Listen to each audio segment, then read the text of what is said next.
The sound of papers shuffling across the polished mahogany desk seemed unnaturally loud in the silence of Daniel Peterson's office. I watched his hands, steady, manicured, adorned with the gold signet ring that marked 30 years at Peterson, Williams and Associates, as they arranged the documents that would finalize the greatest betrayal of my life. "As you can see, Ms. Taylor, the will is quite clear," Daniel said, his voice carrying that practiced professional detachment that lawyers perfect over decades. "Your father's estate, including Taylor Construction, the family home, and investment, portfolios totaling approximately $3 million, has been bequeathed in its entirety to your sister, Rebecca." Across the table, Rebecca sat perfectly poised in her tailored navy suit, not a strand of her highlighted blonde hair out of place. The slight upturn at the corner of her mouth wasn't quite a smile. She was too careful for that. But the triumph in her eyes was unmistakable. Beside her, her husband Jason stared fixedly at his polished shoes, apparently finding something fascinating about the Italian leather. "That's impossible," I said, my voice steadier than I felt. "Dad always intended to split everything equally between us.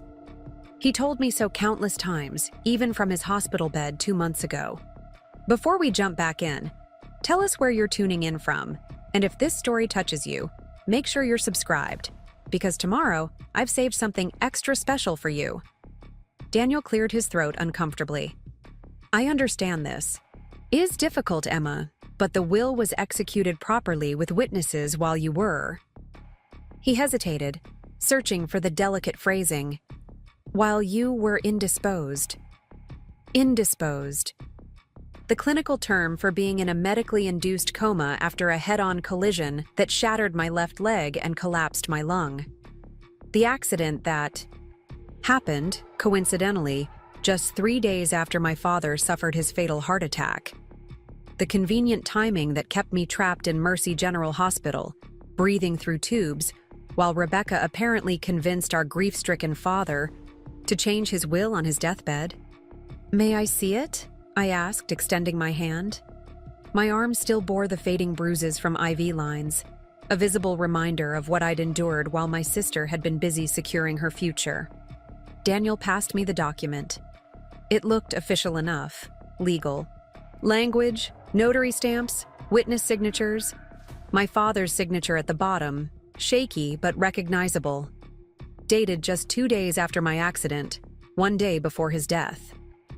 "I'm sorry, Emma," Rebecca said, her voice a masterpiece of practiced sympathy. "Dad was concerned about the company. You've been away for so long, working on your own architectural firm. I've been helping him run Taylor Construction for the past 5 years. He just wanted to ensure a smooth transition." I looked up from the will to meet her eyes. The sister I'd shared a bedroom with for 16 years. The sister whose college tuition I'd helped pay when Dad's business hit a rough patch. The sister who had apparently been waiting for the perfect opportunity to take everything. "A smooth transition," I repeated. How thoughtful. Daniel shuffled. More papers, clearly uncomfortable with the tension. "There are a few personal items your father specifically wanted you to have. Your mother's jewelry collection, her art pieces, and the lake cabin in Pine Ridge." The cabin. A small 2-bedroom structure that hadn't been renovated since the 1990s, worth perhaps 1% of the total estate. The final insult. "Well," I said, carefully refolding the will and placing it on the desk. "It seems everything is in order then." Rebecca's shoulders relaxed slightly. She'd been expecting a fight, screaming, threats of lawsuits, the emotional outburst of a wronged sibling. Instead, I gathered my cane from where it rested against the chair, another souvenir from my accident, and rose carefully to my feet. "Emma?" Daniel called as I reached the door. "For what it's worth, I advised your father against this distribution. I suggested a more equitable arrangement." I paused, my hand on the doorknob. "But you still drew up the paperwork." He had the decency to look ashamed. It's my job to execute my client's wishes, regardless of my personal opinions. Yes, I said. We all make choices, don't we? Outside, the early autumn air carried the faint scent of wood smoke and turning leaves. I leaned more heavily on my cane than I would have liked, the exertion of holding myself together making my injured leg throb with renewed intensity. My rehabilitation therapist would be displeased. She'd warned me against emotional strain during recovery. I slid into the back seat of my waiting Uber, giving the driver my address in the Arts District, where my sleek apartment waited. Purchased with my own money, from my own successful career. As the car pulled away from Peterson, Williams & Associates, I didn't look back at the building where my family legacy had just been stolen from me.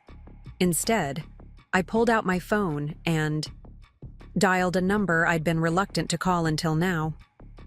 Olivia Rodriguez, answered a crisp, professional voice. Ms. Rodriguez, this is Emma Taylor. We need to meet. Today, if possible. I've been expecting your call, she replied. The summit? 1 hour? I'll be there. I ended the call, watching the familiar streets of Oak Ridge slide past my window.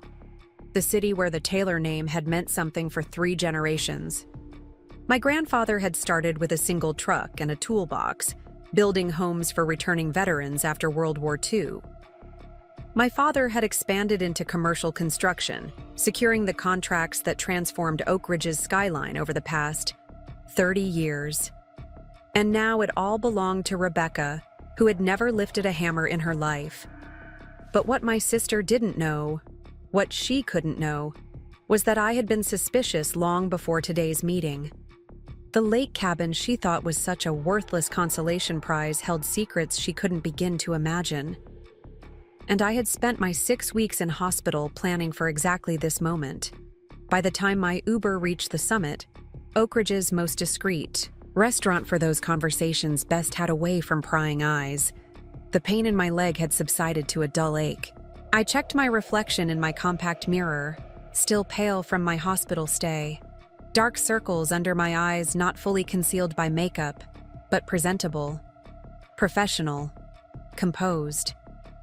Olivia was already waiting in a corner booth, a glass of sparkling water with lime in front of her. At 45, she had the sharp, observant eyes of someone who had spent decades uncovering people's secrets. Her close-cropped salt and pepper hair and simple charcoal pantsuit gave her an unassuming appearance, exactly what a good private investigator needed. "You look better than when I visited you in the hospital," she said as I slid into the booth. Across from her. "Amazing what learning you've been disinherited will do for your motivation," I replied dryly. The waiter appeared, and I ordered an espresso. Only when he had retreated did Olivia pull a slim file folder from her leather briefcase. "So they went through with it," she said. "The new will." "You sound unsurprised." "After what I found, very little would surprise me about your sister and brother-in-law." She tapped the folder with one manicured nail. "The question is, what do you want to do about it?" I took a deep breath. "Tell me everything you found. Start from the beginning." Olivia opened the folder, revealing neat stacks of documents, photographs, and transcripts. Rebecca and Jason Reed have been systematically siphoning funds from Taylor Construction for approximately 3 years, she began. Small amounts at first, disguised as consulting fees to shell companies they control. After your mother died? Last year, the amounts increased significantly. My mother's death from breast cancer had devastated our family. While I had postponed several major projects at my architectural firm to help care for her in her final months, Rebecca had been notably absent, always citing work commitments at Taylor Construction. They needed the money to maintain appearances, Olivia continued. The house in Lakeview Estates, the matching Range Rovers, the country club membership. They've been living well beyond their legitimate means. Jason's real estate development company has been failing for years, despite what they project publicly. The waiter delivered my espresso, and I took a sip of the bitter liquid, welcoming the jolt of clarity it provided. But the theft from the company was just the beginning. Olivia said, her voice lowering. 3 months ago, they began accessing your father's medical records through a nurse they were bribing at Oak Ridge Memorial. They received updates on his cardiac condition, specifically the risk factors for a major cardiac event. My cup froze, halfway to my lips. Are you suggesting they knew my father would have a heart attack? I'm suggesting they were monitoring his health very closely, waiting for a vulnerability. When his cardiologist recommended a change in medication that might temporarily increase his risk while his body adjusted, they became very attentive. The implication hung in the air between us. I set down my cup carefully, afraid I might shatter it in my grip. And my accident? The timing was remarkably convenient. Olivia met my eyes directly.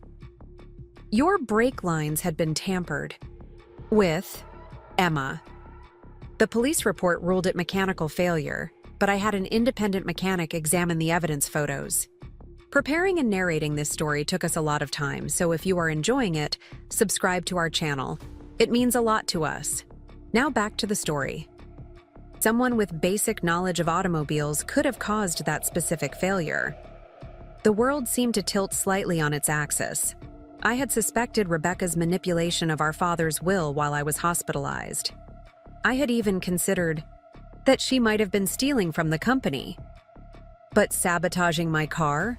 Potentially causing an accident that had nearly killed me? Do you have proof? Something that would stand up legally? Olivia nodded. The mechanic's report for one. But more importantly, there's the matter of the nurse who was feeding them your father's medical information. She's agreed to testify, in exchange for immunity. She also witnessed something interesting the day your father allegedly signed the new will. What? Your father was on heavy painkillers following a cardiac procedure. According to her statement, he was barely conscious, certainly not of sound mind to be executing legal documents. She observed Rebecca guiding his hand to sign the papers. A cold, clarifying anger washed through me, settling into something harder than mere rage. This wasn't just about money anymore. This was about justice. There's something else you should know? Olivia said, sliding a photograph across the table. It showed Rebecca and Jason meeting with someone in a coffee shop. The third person's face was clearly visible, and recognition hit me like a physical blow. That's Daniel Peterson, I said, our family lawyer. Taken 2 weeks before your accident, Olivia confirmed. They met 3 times in locations far from both their offices. Very unusual for a lawyer and client who could easily meet in professional settings. He's involved, I murmured. He helped them plan this. It appears so, though I suspect his involvement was more passive, looking the other way, failing to verify your father's competence, perhaps backdating documents. From what I've observed, Daniel Peterson is weak rather than malicious. I stared at the photo, remembering Daniel's discomfort in his office earlier, his assertion that he had advised my father against the unequal distribution. More lies, it seemed. What do you want to do with all this, Emma? Olivia asked quietly. We have enough to go to the police regarding the tampering with your car. The financial fraud at Taylor Construction is clear-cut. The will could be contested on grounds that your father wasn't competent when he signed it. I considered her words carefully.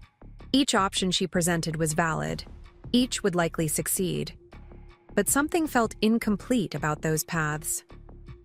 Too straightforward, too public, too messy. After what Rebecca and Jason had done, not just stealing my inheritance but nearly killing me in the process, they deserved something more. Precise.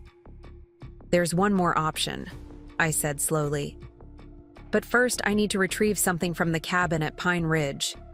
Olivia raised an eyebrow. The lakeside property you inherited? Yes. My mother kept a safe there, built into the stone fireplace. Rebecca doesn't know about it. No one does, except me. And what's in this safe? I allowed myself a small smile. Insurance. The kind my mother believed in keeping, just in case. 2 days later, I stood in the musty living room of the lake.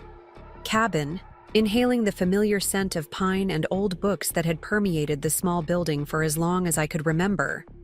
This place, dismissed by Rebecca as worthless, had been my mother's sanctuary, her retreat from the social obligations that came with being Margaret Taylor, wife of Oak Ridge's prominent builder.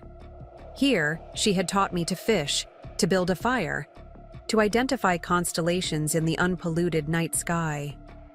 And here, during one of our last visits before her cancer diagnosis, she had shown me the safe and given me the combination. "There are things about our family you should know, Emma," she had said. "Things I've protected you from. But if anything happens to me, you'll need to be prepared." At the time, I'd assumed she was being dramatic, perhaps even a bit paranoid. Now I understood she had been prescient. I knelt awkwardly before the stone fireplace, my injured leg protesting the position. Behind a loose stone at the base, the safe's dial gleamed dully in the afternoon light. I carefully entered the combination. My mother's birthday, followed by mine, and heard the satisfying click of the mechanism disengaging. Inside were several sealed envelopes, a USB drive, and a leather-bound journal with my mother's elegant handwriting filling its pages. The top envelope bore a simple label in her script, "In case of emergency." I opened it first, unfolding several pages of detailed instructions. As I read, my mother's voice seemed to fill the cabin around me, strategic and clear-eyed even from beyond the grave. When I finished reading, I gathered everything from the safe and carefully locked it again. Outside, Olivia waited in her car, engine idling. "Did you find what you needed?" she asked as I slid into the passenger seat. "Everything and more," I confirmed.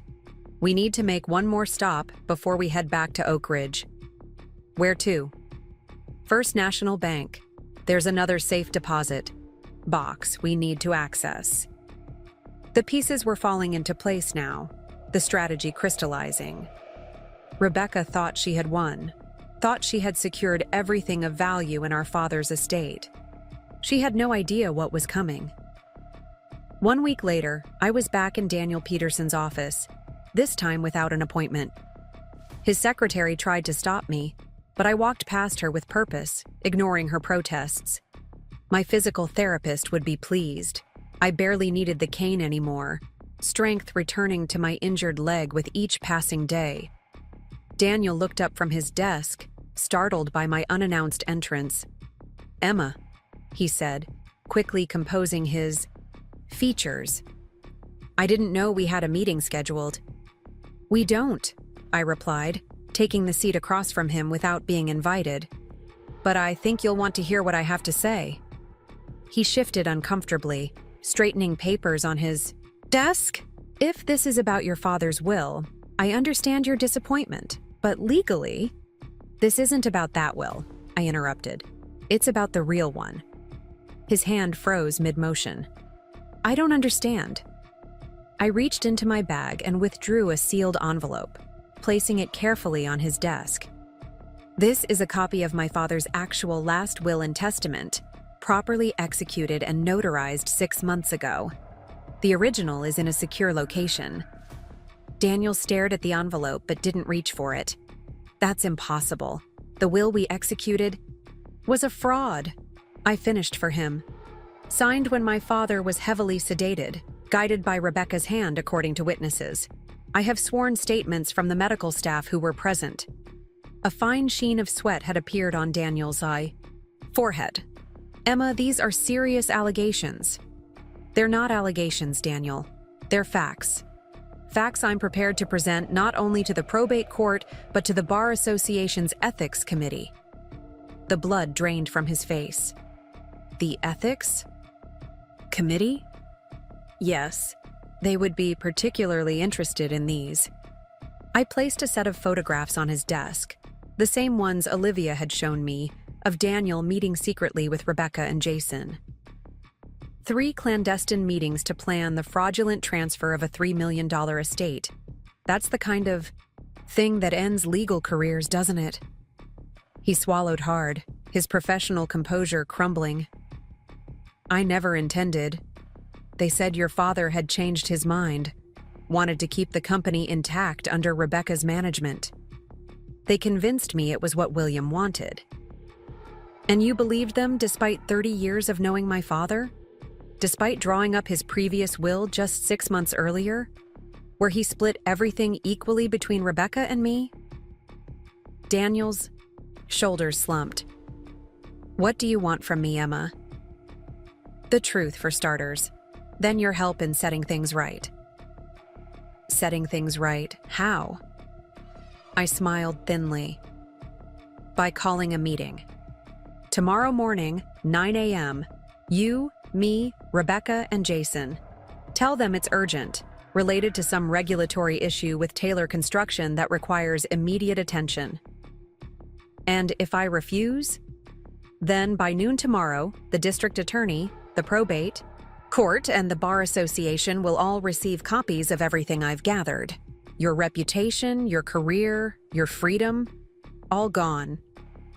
I leaned forward, my voice dropping. Or you can help me, and perhaps salvage something from this mess you've helped create. After a long moment, Daniel nodded, defeat written in every line of his face. I'll arrange the meeting. As I stood to leave, he looked up at me, something like wonder crossing his features. You're more like your mother than I realized. I paused at the door. Everyone always said I took after my father, but you're right. This was all Mom's contingency plan. She knew what Rebecca was capable of long before anyone else did. Besides, next morning, I arrived at Daniel's office 15 minutes early, bringing Olivia with me as both witness and support.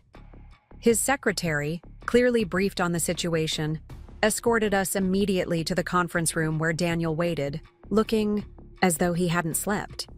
They're on their way up, he said tightly. I haven't told them you'll be here. Good, I replied, taking a seat at the head of the table. My father's position during countless business meetings in this very room.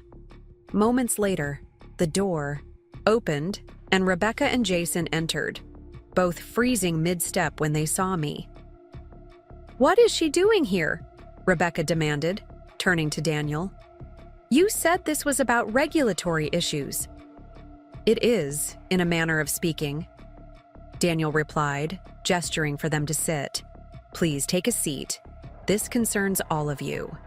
Reluctantly, they sat, Rebecca's eyes never leaving my face, suspicion etched in every line of her body. I'll keep this brief, I said, my voice steady. I know everything. The embezzlement from Taylor Construction, the monitoring of Dad's medical condition, the tampering with my car, the fraudulent will. Jason's face went ashen. Rebecca's composure slipped for just a moment before she recovered, forcing a laugh. That's absurd, she said. You're clearly still affected by your medication, Emma. Or perhaps the head injury was worse than we thought. I have proof of all of it, I continued as if she hadn't spoken. Financial records, witness statements from the nurse you bribed and the hospital staff present when Dad signed your fake will. A forensic mechanics report on my brake lines. I slid copies of each document across the table as I listed them. Jason reached for one, but Rebecca slapped his hand away. This is a pathetic attempt to contest a valid will because you're jealous, she snapped. No court will take this seriously. That's where you're wrong, Olivia interjected, speaking for the first time. The evidence is solid. The prosecutor? I consulted estimates embezzlement charges alone would carry 7 to 10 years. Add attempted murder and fraud. We're looking at decades. Attempted murder? Jason echoed weakly. We never... Shut up, Jason, Rebecca hissed. I leaned forward, meeting my sister's gaze directly. Here's what's going to happen. Daniel has the real will, the one Dad signed 6 months ago when he was of sound mind and body. It splits everything equally between us, as he always intended. You're going to agree to honor it without contest. And why would I do that? Rebecca challenged, though her voice lacked its usual confidence. Because the alternative is prison, I said simply. For both of you. Everything I've mentioned goes to the police, the DA, and the press. The Taylor name you've been so desperate to control will be synonymous with fraud and attempted murder. Your comfortable life will be over. A heavy silence fell over the room. Jason looked on the verge of physical illness. Rebecca's breathing had quickened, her carefully maintained facade beginning to crack. "You're bluffing," she said finally, but there was uncertainty in her voice. "You wouldn't destroy the family name just to get revenge." "It's not about revenge," I corrected her. "It's about justice, about honoring what Dad actually wanted, about consequences for actions." I paused. "And you're wrong. I absolutely would follow through. The real question is, are you willing to risk everything to find out?" Rebecca and Jason exchanged a look, some unspoken communication passing between them.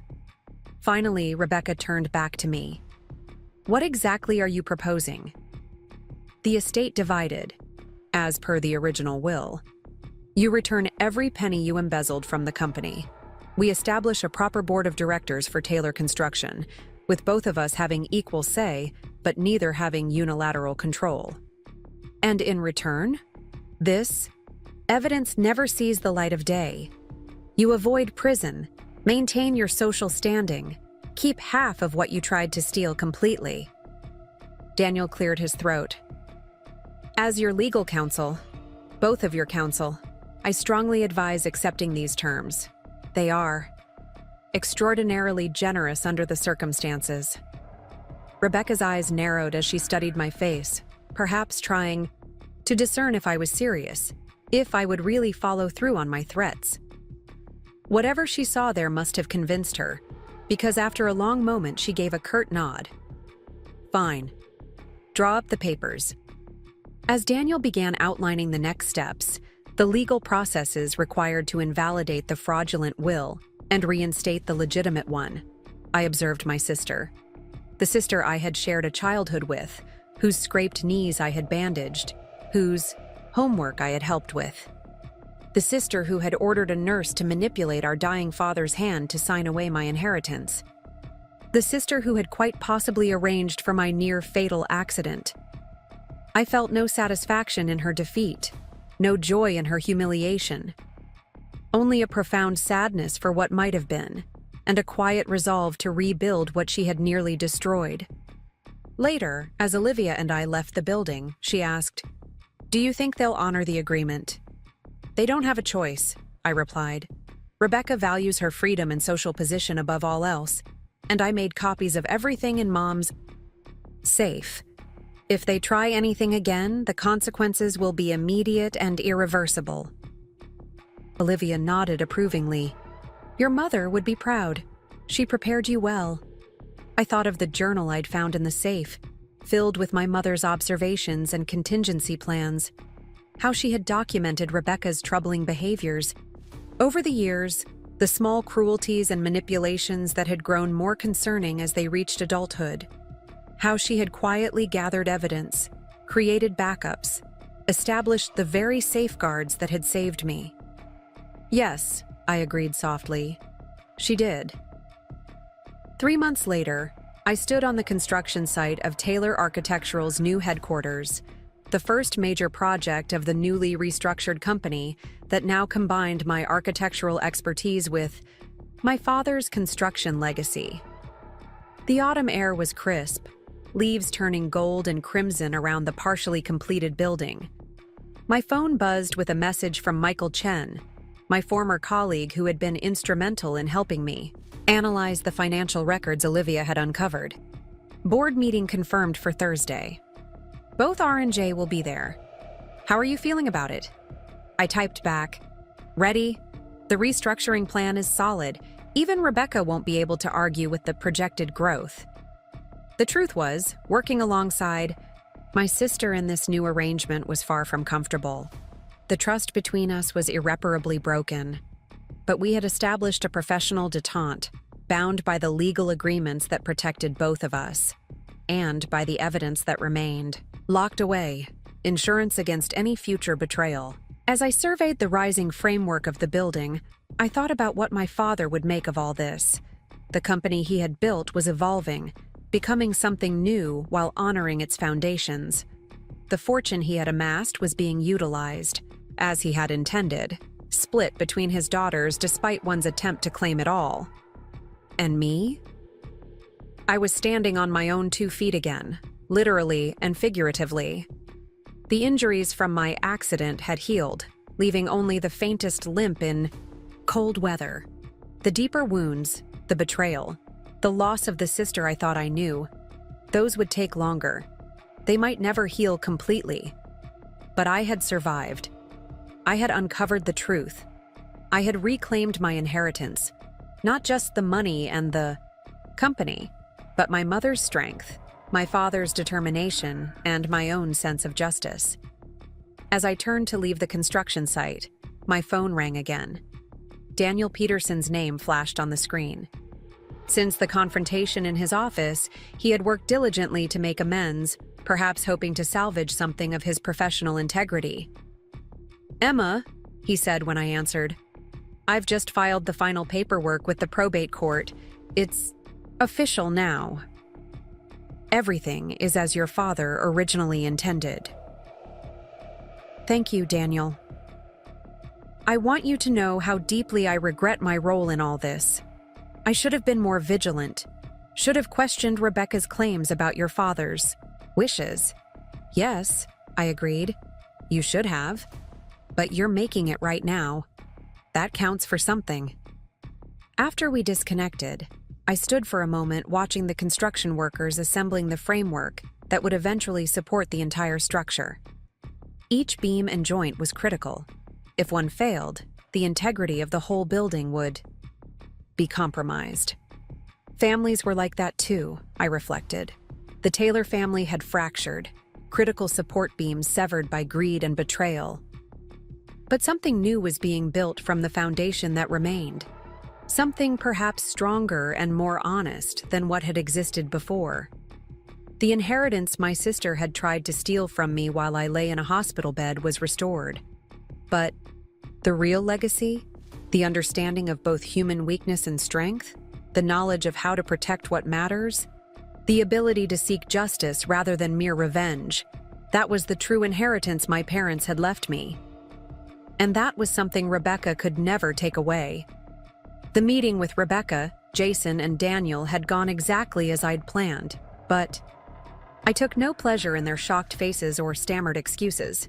As I drove away from Peterson, Williams and Associates, my thoughts drifted back to the days following my father's funeral, a ceremony I'd attended in a wheelchair, still weak from my accident, with bandages visible beneath my black dress. Rebecca had been the picture of sorrowful dignity that day, accepting condolences with teary eyes, her hand never leaving Jason's arm. She had even arranged for me to sit in the front row, a gesture of apparent kindness that now seemed calculated to showcase her generosity toward her injured sister. The performance had been flawless, just like everything Rebecca did. My cell phone rang, interrupting my thoughts. Michael Chen's name flashed on the screen. My former colleague had been invaluable during my investigation, using his financial expertise to decode the complex web of transactions Rebecca and Jason had used to siphon money from Taylor Construction. "How did it go?" he asked when I answered. "They caved," I replied, turning onto Main Street. "Completely and utterly." "I wish I could have seen their faces," Michael said, the smile evident in his voice. "Especially that weasel Jason." "It wasn't pretty," I admitted, "but it's done. Daniel's drawing up the paperwork now to invalidate the fraudulent will and reinstate Dad's original one." "And the company?"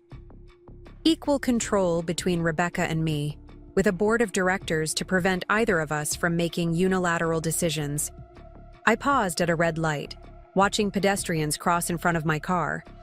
"I'll need your help setting up the financial oversight systems." "Consider it done," Michael said without hesitation. "When do we start?" "Tomorrow, 9 a.m. at Taylor Construction. Headquarters. I think it's time I reacquainted myself with the family business." After ending the call, I changed direction, heading not toward my apartment in the Arts District, but to the sprawling Tudor-style house in Oak Ridge Heights, where I'd grown up. I hadn't been back since before my accident, before my father's death, before everything changed. The house looked exactly as I remembered.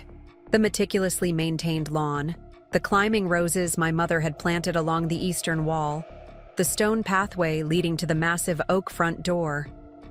For 40 years, this had been the center of the Taylor universe, the place where business deals were sealed over dinner and family celebrations marked the passing seasons. Now it stood empty, its fate part of the contested inheritance. Under my father's original will, Rebecca and I would decide together whether to sell it or maintain it for family use. Under her fraudulent version, she would have had sole discretion. I used my old key to enter, the familiar scent of lemon furniture, polish and old books washing over me as I stepped inside. The foyer's walnut paneling gleamed in the afternoon light, filtering through stained glass sidelights. To my right, the formal living room where my mother had hosted countless charity committee meetings.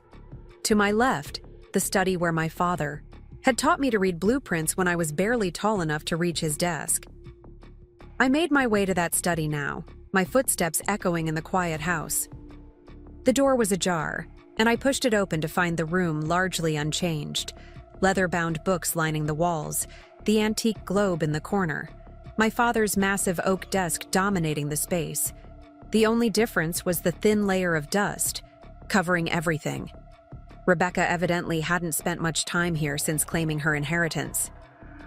Taking a seat in my father's chair, I ran my fingers along the worn edges of the desk blotter, remembering the countless hours I'd spent watching him work. William Taylor had been demanding, often stern, but never unfair. He had expected excellence from both his daughters, had celebrated our achievements equally, had never once suggested that Rebecca deserved more of his legacy than I did. I opened the center drawer, smiling faintly at its familiar contents. Fountain, pens arranged by color, paper clips in a small crystal dish. The lucky silver dollar his father had given him when he started the company. Beneath these items lay a leather-bound notebook I didn't recognize. I withdrew it carefully, opening to the first page. "For Emma," read the inscription in my father's bold handwriting. "When the time comes." My heart thumped painfully against my ribs as I turned to the next page, dated just 3 months before his death. "I've been experiencing concerning symptoms that my doctors say could indicate heart problems. If the worst should happen, there are things you need to know. Things about the company, about our family, and most importantly, about your sister." I read on, my hands trembling slightly as my father's voice seemed to rise from the pages. He had suspected Rebecca and Jason of financial impropriety. He had begun his own quiet investigation, documenting discrepancies in company accounts, unusual withdrawals, vendor contracts with inflated prices where the excess disappeared into untraceable accounts. He had been planning to confront Rebecca, to remove her from the company if necessary, but had wanted irrefutable proof first. He had been protecting me too, keeping me at arm's length from the investigation in case Rebecca retaliated. "If you're reading this," the final entry stated, "then I didn't finish what I started. The task falls to you now, Emma. You've always been the backbone of this family, even when you didn't realize it. Trust Margaret's preparations. Your mother saw this, coming long before I did. And most importantly, be careful. Rebecca is more dangerous than I ever wanted to believe." Tears blurred my vision as I closed the notebook. My father had known. He had been trying to stop Rebecca. Perhaps that was what had truly triggered his heart attack, the stress of discovering his daughter's betrayal, the strain of gathering evidence against his own child. And now I had another piece of the puzzle, another weapon in my arsenal if Rebecca decided to challenge our agreement. I tucked the notebook into my bag and left the study, moving through the silent house with new purpose. My father and mother had both left me the tools I needed to fight this battle. I would not let them down. The following morning, I arrived at Taylor Construction's headquarters 15 minutes early. allowing myself time to absorb the surroundings before the confrontation to come. The sleek 6-story building in downtown Oak Ridge had been my father's pride, a physical manifestation of how far the company had come from its humble beginnings.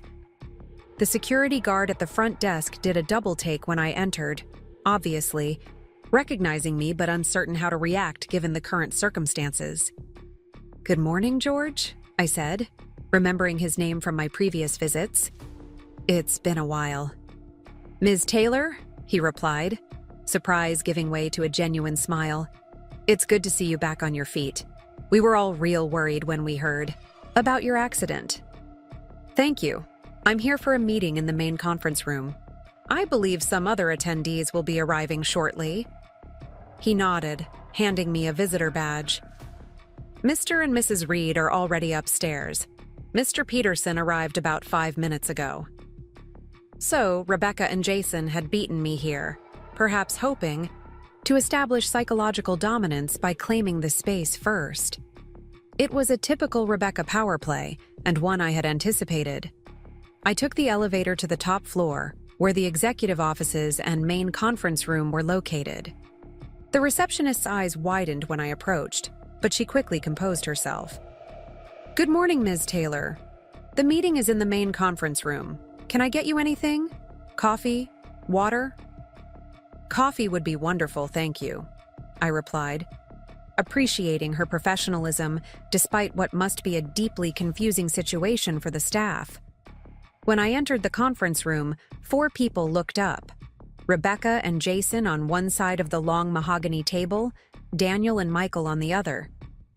Michael had arrived early as well, it seemed, already setting up his laptop and speaking quietly with Daniel about document preparations. "Emma," Rebecca acknowledged stiffly, her smile not reaching her eyes. She wore a tailored burgundy dress. That probably cost more than most people's monthly mortgage payments, her blonde hair pulled back in a severe chignon. Jason nodded without speaking, his usual confidence notably diminished. "Good morning," I replied, taking the seat at the head of the table, my father's old position. No one challenged the choice. For the next 3 hours, we hammered out the details of the new arrangement. Daniel had prepared the documents invalidating the fraudulent will and reinstating the original one. Michael presented a restructuring plan for Taylor Construction that would include a formal board of directors and strict financial oversight measures specifically designed to prevent the kind of embezzlement Rebecca and Jason had perpetrated. Throughout the discussion, Rebecca maintained a facade of cooperative professionalism, though I could sense the fury simmering beneath the surface. Only once did she directly challenge a proposal, when I suggested bringing in an outside forensic accountant to conduct a full audit of the company's books. "That's completely unnecessary," she snapped. "It would disrupt operations and undermine staff confidence." "Actually," Michael interjected smoothly, "it's standard practice during leadership transitions, especially when there have been irregularities in financial management." Rebecca's eyes flashed dangerously. "Are you accusing me of something, Mr. Chen?" "Not at all," I cut in before Michael could respond. "But given the discrepancies we've already identified, an audit is non-negotiable. We can frame it to the staff as part of the transition process following Dad's death." I held her gaze steadily until she looked away, conceding the point without further argument. She knew how precarious her position was, how completely I could destroy her if I chose to. By noon, we had established the framework for moving forward. Rebecca and I would have equal shares in Taylor Construction and shared decision-making authority, mediated by the board. The family home would be maintained jointly for now, with decisions about its future postponed until the company transition was complete. The embezzled funds would be returned to the company in a structured repayment plan that Jason and Rebecca could manage without public bankruptcy. "I believe this covers everything," Daniel said finally, gathering the signed documents. "I'll file these with the probate court today. The will substitution should be processed by the end of the week." As the meeting adjourned, Rebecca lingered, waiting until Daniel and Jason had left the room before approaching me. Michael hovered nearby, obviously concerned about leaving me alone with her. "It's okay, Michael," I assured him. "Give us a minute." When the door closed behind him, Rebecca and I faced each other directly for the first time since the confrontation in Daniel's office. The careful mask she had maintained throughout the meeting slipped, revealing the raw anger beneath. "I hope you're satisfied," she said, her voice low and tightly controlled. "You've completely undermined my position here." "I've restored what rightfully belonged to both of us," I corrected. "The position you undermined was your own, Rebecca, with fraud, theft, and possibly attempted murder." She flinched at the last accusation but didn't deny it. "You always thought you were better than me, didn't you? Daddy's brilliant architect. Daughter, too good for the family business until it was time to swoop in and take control." The bitterness in her voice was startling, a glimpse into resentments I had never fully understood. Had she always seen me this way? Had every childhood competition, every academic achievement, every professional success been tallied in her mind as evidence of some imagined favoritism? "That's not true," I said quietly. "I never wanted to compete with you, Rebecca. I just wanted to find my own path." While I stayed behind, working with Dad day after day, learning the business from the ground up, her perfectly manicured hands clenched at her sides. "Do you have any idea what that was like? Being compared to you constantly? Hearing about brilliant Emma with her fancy degree and her award-winning designs?" "Dad was proud of both of us," I insisted. "He never compared us that way." Rebecca laughed, a harsh sound devoid of humor. "Of course he did. Maybe not to your face, but I heard it. For years, I heard it." I studied my sister's face, seeing beyond the anger to something more complicated. A lifetime of perceived slights and imagined competitions. A narrative she had constructed where I was the favored daughter and she the overlooked one.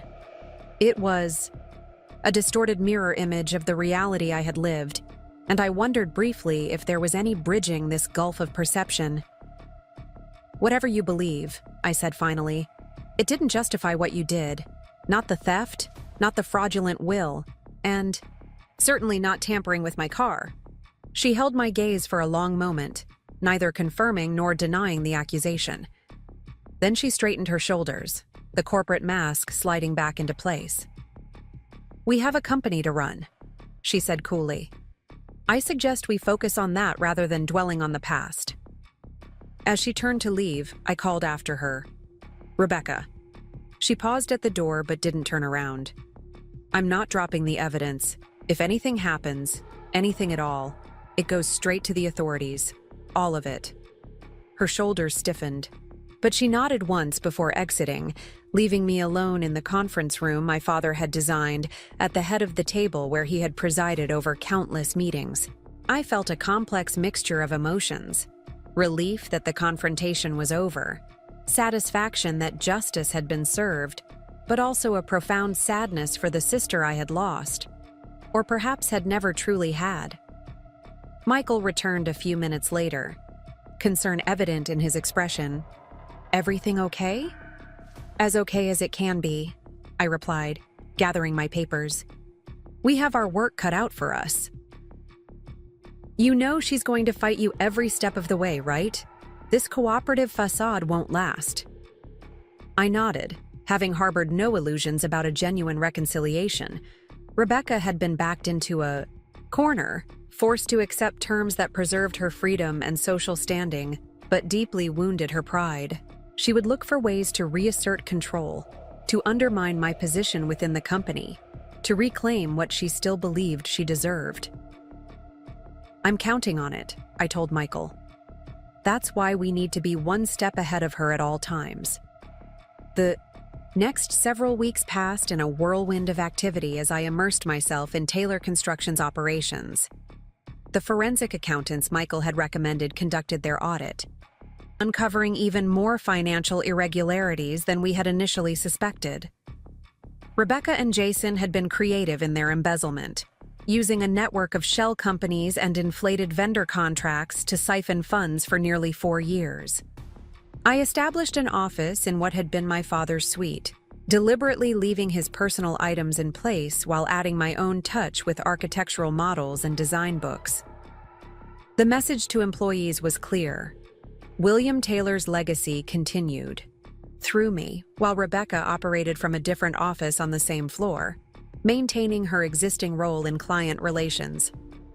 The staff seemed cautiously optimistic about the new arrangement, particularly when I introduced initiatives my father had postponed. Improved benefits, a profit-sharing plan, and advancement opportunities that Rebecca had reportedly blocked. I made a point of learning everyone's names, from the executive team to the maintenance staff, something my sister had never bothered to do. One afternoon, about a month after the confrontation, I was reviewing blueprints for a new development, when Helen, my father's longtime assistant who now worked for me, announced an unexpected visitor. "Liam Taylor is here to see you," she said, a slight note of surprise in her voice. My heart skipped a beat at the name. Liam was my father's younger brother, though they had rarely spoken in the decade before my father's death. Some family dispute I had never fully understood had created a rift between them, with Liam eventually moving his branch of the Taylor family to Chicago to start his own, smaller construction firm. "Send him in," I said, quickly clearing space on my desk. Liam entered. A moment later, and the resemblance to my father nearly took my breath away. The same tall build, the same salt and pepper hair, the same penetrating blue eyes that seemed to take in everything at once. He was thinner than I remembered, his face more lined, but the family resemblance was unmistakable. "Uncle Liam," I said, coming around the desk to greet him. "This is unexpected."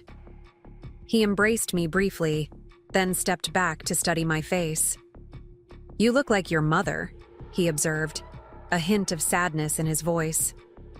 "I was sorry to hear about William, and about your accident. Seems like the Taylor family has had more than its share of tragedy lately." "Thank you," I replied, gesturing for him to take a seat. "It's been a difficult time." "I imagine so." He settled into the chair across from me, his gaze moving around the office, taking in the subtle changes I'd made to my father's space. "I hear there was some trouble with the will."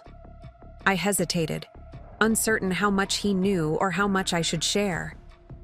The Taylor family had always kept its conflicts private, perhaps too private, allowing resentments to fester unseen. "There were irregularities," I acknowledged carefully. "They've been resolved now." Liam's mouth quirked in a half-smile that reminded me painfully of my father. "That's diplomatic. Word in industry circles is that Rebecca tried to cut you out completely, and you fought back with evidence of financial fraud. Quite the family drama." I winced at the realization that our private battle had become industry gossip. It wasn't how I wanted things to play out. "I'm sure it wasn't," he agreed. "But from what I hear, you handled it well. William would have been proud." The simple statement, delivered without fanfare, affected me more deeply than I expected.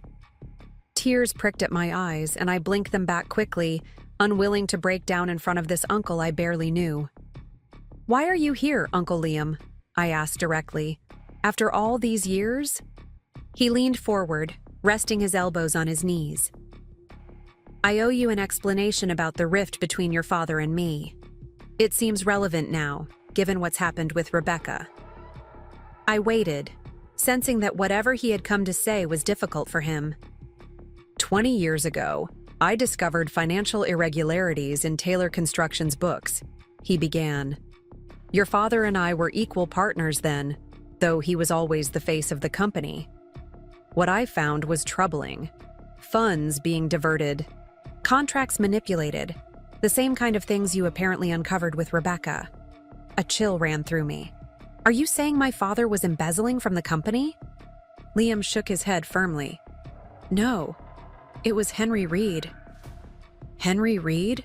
I repeated, confused for a moment before the connection clicked. Jason's father? Yes. He was our financial controller back then. William trusted him completely. They'd been friends since college. But Henry was gambling heavily, losing more than he could afford. He started small, just like most embezzlers do, but eventually, the amounts grew significant. What happened when you discovered it? I confronted William with the evidence, Liam said, his expression darkening at the memory. He refused to believe it at first, accused me of trying to sabotage his friendship with Henry. When I insisted on bringing in outside auditors, William bought out my share of the company instead, leveraged everything he had to force me out. I struggled to reconcile this story with the father I had known. Fair-minded, meticulous, committed to integrity in all his dealings. That doesn't sound like Dad. It wasn't like him, Liam agreed, but blind spots for the people we care about, those are very human. William couldn't see what Henry was doing because he didn't want to see it. What happened to Henry Reed? I asked, though I was beginning to suspect the answer. 6 months after I left, the evidence became too overwhelming to ignore. William finally conducted that audit and discovered even more than I had found. Henry was fired, of course, and could have faced criminal charges, but Dad protected him, I finished. Liam nodded. Made him repay everything over time, kept it quiet to protect the Reed family name and spare them public humiliation. In return, Henry agreed to move to Arizona, start fresh, stay away from the gambling. And Jason? I asked. Where was he during all this? Just graduating college. He knew something had happened, but I doubt William or Henry ever told him the full story. Henry's wife, Jason's mother, certainly knew, though. The repayment plan affected their lifestyle significantly. I sat back, processing this new information. So, Jason learned his financial tricks from his father. And Rebecca learned the art of denial from yours, Liam added gently. William never apologized to me, you know, even after he discovered I'd been right all along. His pride wouldn't allow it. We gradually lost touch, speaking only at major family events until even that stopped. The parallel was painfully clear. My father's blind spot for his friend Henry Reed had fractured his relationship with his brother, just as Rebecca's blind spot for her husband had nearly destroyed her relationship with me. Family patterns repeating, across generations. Why tell me this now? I asked. Liam's expression softened. Because I heard what you did, how you forced accountability, but also showed mercy. You found a better way than either your father or I managed, and because I want to help if you'll let me. Help how? Taylor Construction in Chicago has been doing well, he said. Not on the scale of your operation here, but solid. I'm getting older, thinking about succession planning. My children aren't interested in the business. I thought perhaps we could discuss merging the companies, creating something stronger together. A true family legacy. The offer was unexpected but intriguing. Expanding Taylor Construction beyond Oak Ridge had been one of my father's unfulfilled ambitions. A Chicago presence would open new markets, new opportunities. Rebecca would have to agree, I pointed out. Under our current arrangement, major expansions require consensus. I understand, Liam nodded. But I'm offering this to you, Emma. You would take the lead on the merger. It would be your project. The implication was clear. This was Liam's way of supporting me in the power balance with Rebecca, giving me a significant initiative that would establish my authority within the company more firmly. I'd need to review your financials, I said, professional caution tempering my interest, and discuss it with our board. Of course, he agreed readily. I've brought preliminary documents with me. He patted the briefcase beside his chair. Take your time reviewing them. And Emma, regardless of what you decide about the merger, I hope we can repair the family connection that was lost. Life's too short for these ongoing estrangements. As he spoke, I thought of Rebecca, of the broken trust between us that might never be repaired. I thought of my father, too proud to reconcile with his brother even after discovering his mistake. I thought of my mother, quietly gathering evidence and creating safeguards while maintaining outward family harmony. I'd like that, I told Liam, sincerely. Family connections matter, something I've come to appreciate more deeply lately. After he left, I sat for a long time with the merger documents spread before me, thinking not just about business opportunities, but about family legacies, about patterns broken and continued, about the choices that shape not just our lives, but the generations that follow. Rebecca would fight the merger idea, I knew. She would see it as a threat to her authority, a dilution of her control. But perhaps that conflict, like the others we had weathered and would continue to face, would ultimately strengthen rather than weaken what we were building. A company founded on integrity rather than deception, on collaboration rather than control, on the best of the Taylor legacy rather than its worst. As evening shadows lengthened across my office, I picked up the phone and called Michael. I need your help evaluating a potential merger, I told him, and I'll need a strategy for presenting it to Rebecca. Another battle with your sister? He asked, concern evident in his voice. Not a battle, I corrected. A test for both of us. Whether Rebecca and I could ever truly rebuild the sister relationship that had been shattered by her betrayal remained to be seen. But the choice before me now was clear. Continue the cycle of family estrangement that had separated my father and his brother, or find a new path forward. Looking at the family photo on my desk, taken years ago when my mother was still alive, when Rebecca and I still shared secrets and dreams, when the future seemed uncomplicated, I made my decision. Some inheritances were worth rejecting. Others were worth fighting for. The wisdom lay in knowing the difference. The merger proposal from Uncle Liam sat on my desk for 3 days while I deliberated how best to approach Rebecca. Our fragile professional detente had held through the initial restructuring of Taylor Construction, but introducing such a significant change would test the boundaries we'd established. Still, the opportunity was too valuable to ignore, expanding into the Chicago market could position the company for growth beyond anything my father had achieved. I finally scheduled a private meeting with Rebecca in what had been our father's study at the family home. The neutral territory seemed important, neither her office nor mine, but a space that held meaning for both of us. She arrived precisely, on time, dressed impeccably as always in a charcoal pantsuit that probably cost more than most people's monthly salary. The perfect armor for a business confrontation. This is unusual, she noted, glancing around the study that remained largely untouched since our father's death. I would have thought your office would be more convenient. I wanted privacy, I explained, away from curious employees and interruptions. She took a seat in one of the leather chairs facing the desk, crossing her legs and maintaining the perfect posture our mother had drilled into us since childhood. What's this about, Emma? I have a client meeting in 2 hours. I slid the folder across the desk. Uncle Liam came to see me last week. The slight widening of her eyes was the only indication of surprise. I wasn't aware you maintained contact with him. I didn't. But he reached out after hearing about the changes at Taylor Construction. Rebecca opened the folder, scanning the contents with practiced efficiency. Her expression remained neutral, but I could see the tension in the set of her shoulders, the subtle tightening of her fingers on the paper. A merger, she said finally, with conditions that effectively put you in charge of the entire expansion. It's a significant opportunity, I pointed out. Chicago is a market Dad always wanted to enter, and Liam has established connections there that would take us years to build on our own. And you'd be running it.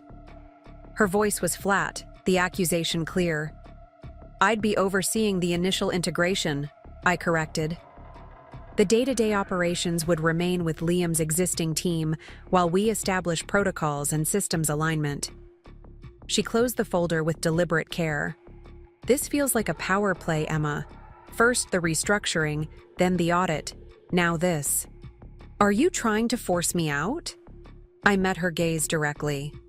If I wanted to force you out, Rebecca, I wouldn't have agreed to equal ownership in the first place.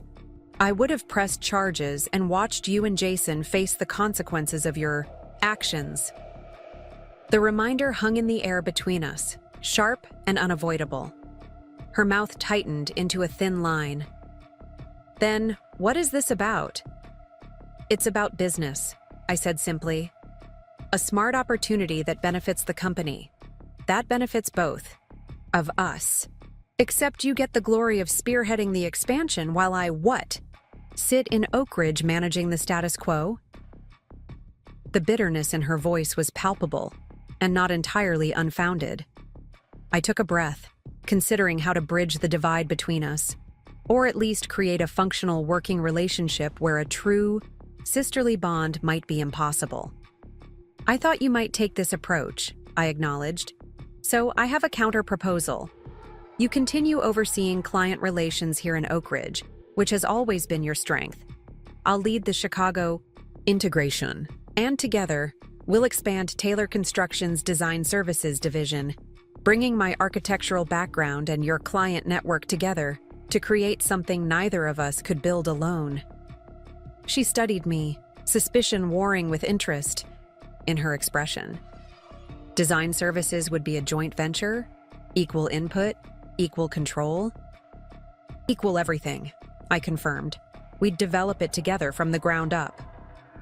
For a long moment, she said nothing, her gaze dropping to the folder, then rising to scan the study. Our father's books, his awards, the family photos he'd kept, on prominent display. Finally, she sighed, a small concession but a significant one from Rebecca. I'll need to review the financials myself, she said, and speak with the board about implications for our existing projects. Of course. And I want a clear timeline with benchmarks for the design services division, not vague promises about future development. I nodded, relieved that she was engaging with the idea rather than rejecting it outright. I'll draft something this week for your review. She rose, smoothing non-existent wrinkles from her immaculate suit. Was there anything else? Just one thing. I hesitated, uncertain whether to raise the subject that had been nagging at me since Liam's visit.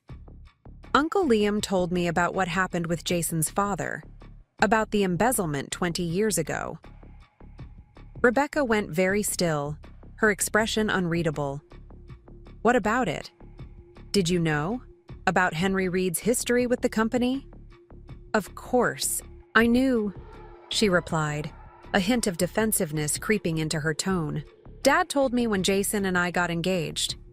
He wanted me to understand the family history. And it didn't concern you? The pattern? Her eyes flashed.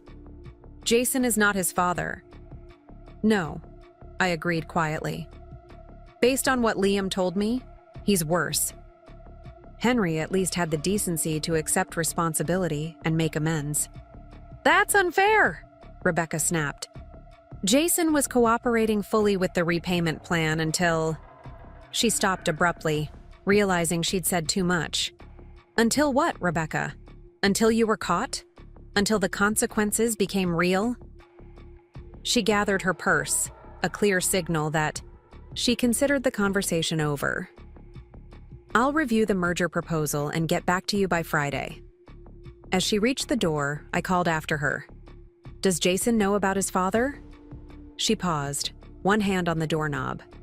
No, she said without turning around. Dad made me promise never to tell him. He thought it would only create more problems.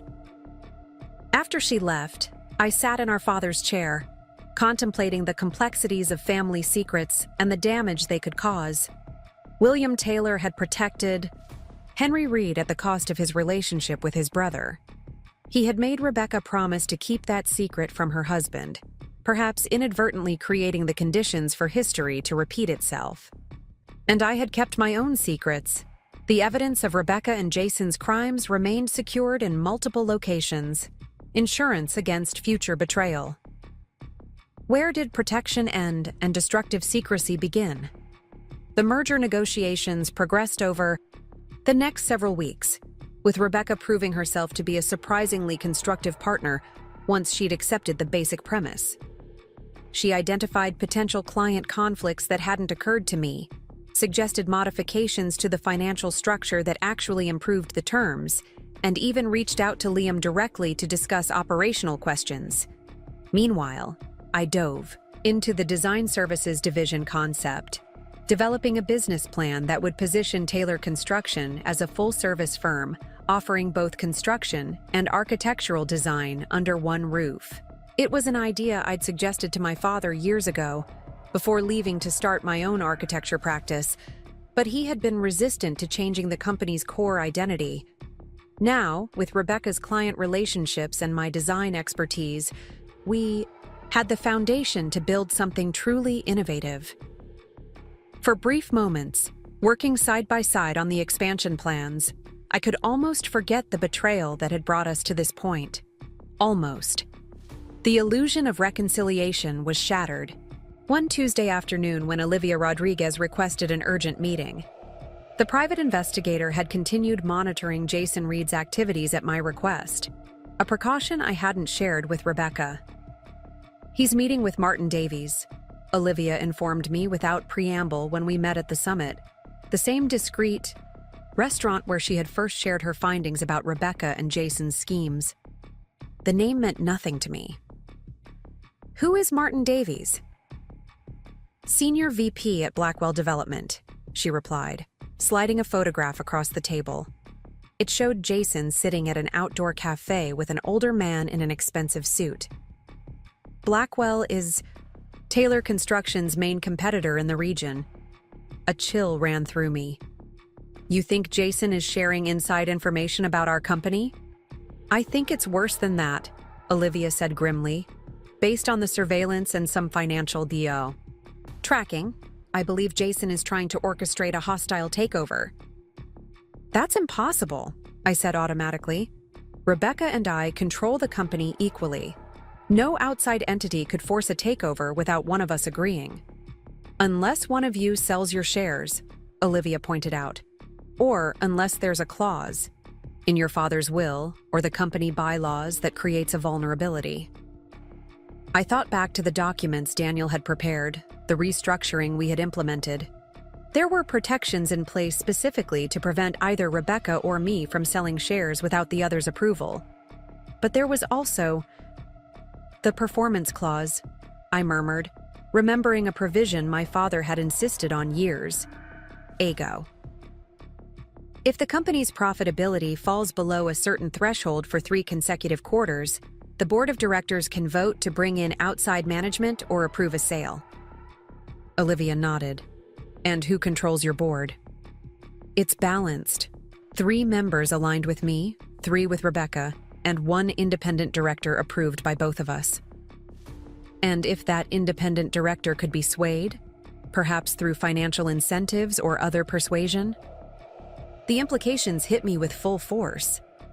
If Jason was working with Blackwell Development, if they managed to manipulate the company's performance metrics or influence our independent director, they could potentially force a sale, one that would leave Rebecca and me with money but no control over our family legacy. "I need to warn Rebecca," I said, gathering my things. Olivia caught my wrist. "Are you sure that's wise? We don't know if she's involved." The question gave me pause. Was it possible Rebecca knew about Jason's meetings with Blackwell?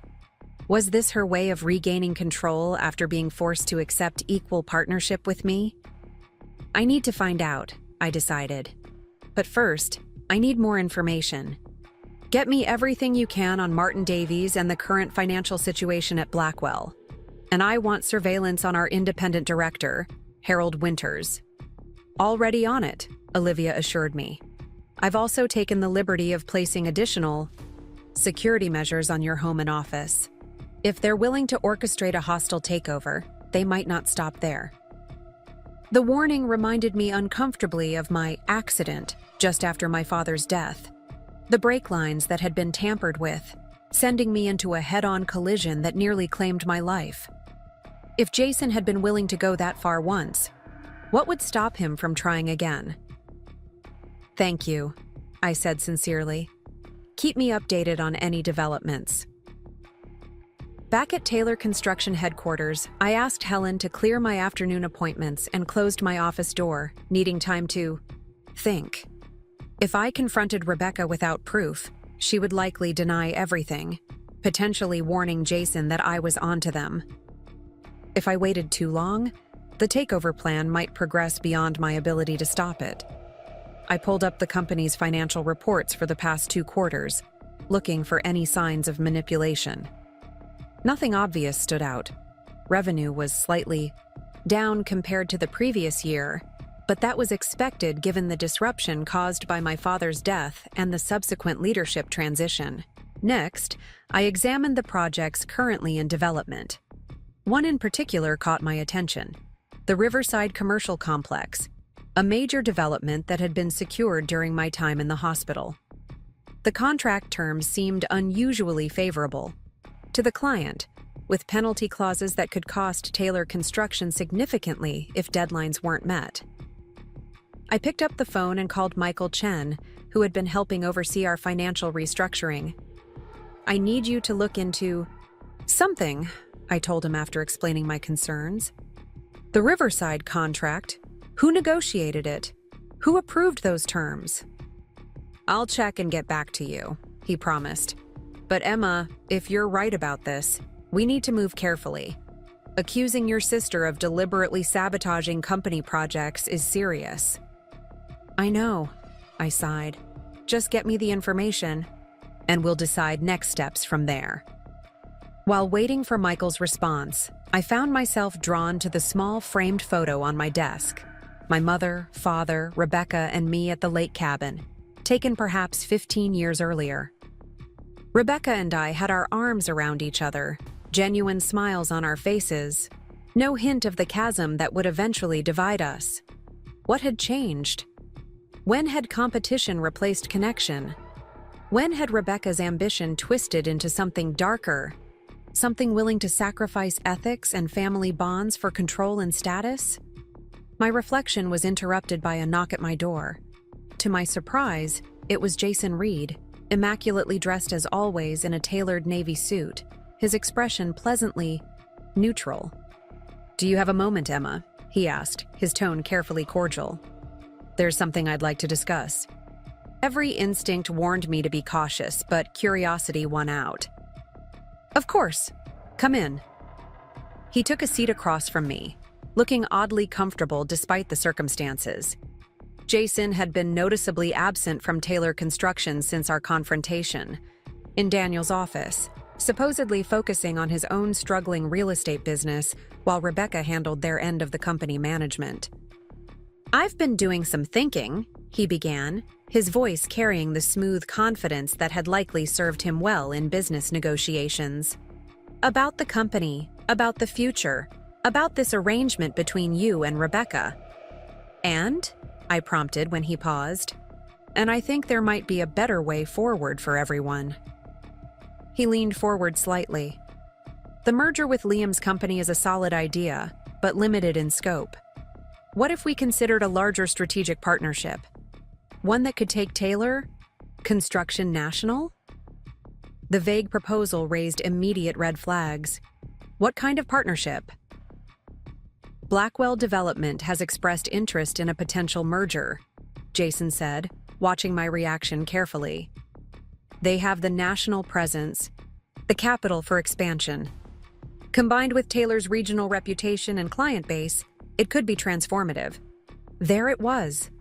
Confirmation of exactly what Olivia had warned me about, though presented as a business opportunity rather than the hostile action it truly represented. "Interesting," I said, keeping my expression neutral. "And how did Blackwell come to express this interest? Through you?" A flicker of something Wariness, perhaps, crossed his face before the smooth mask returned. I have some contacts there from previous real estate ventures. When they heard about the potential Chicago expansion, they reached out to discuss broader possibilities. I see. And does Rebecca know you're having these discussions? We've talked about it in general terms, he hedged. She thought it would be best if I approached you directly, professional to professional. Another lie. I was certain Rebecca would never have suggested Jason approach me alone, not after everything that had happened between us. Well, I appreciate the initiative, I said, matching his professional tone. But any major partnership decisions would need to go through our board, with full financial disclosure and proper due diligence. I assume Blackwell would be open to that level of transparency? Something hardened in his eyes, though his smile remained fixed. Of course. I'll let them know you're interested in pursuing discussions. I didn't say I was interested, I corrected mildly. I said any proposal would require proper evaluation through established channels. There's a difference. He stood buttoning his suit jacket with practiced ease.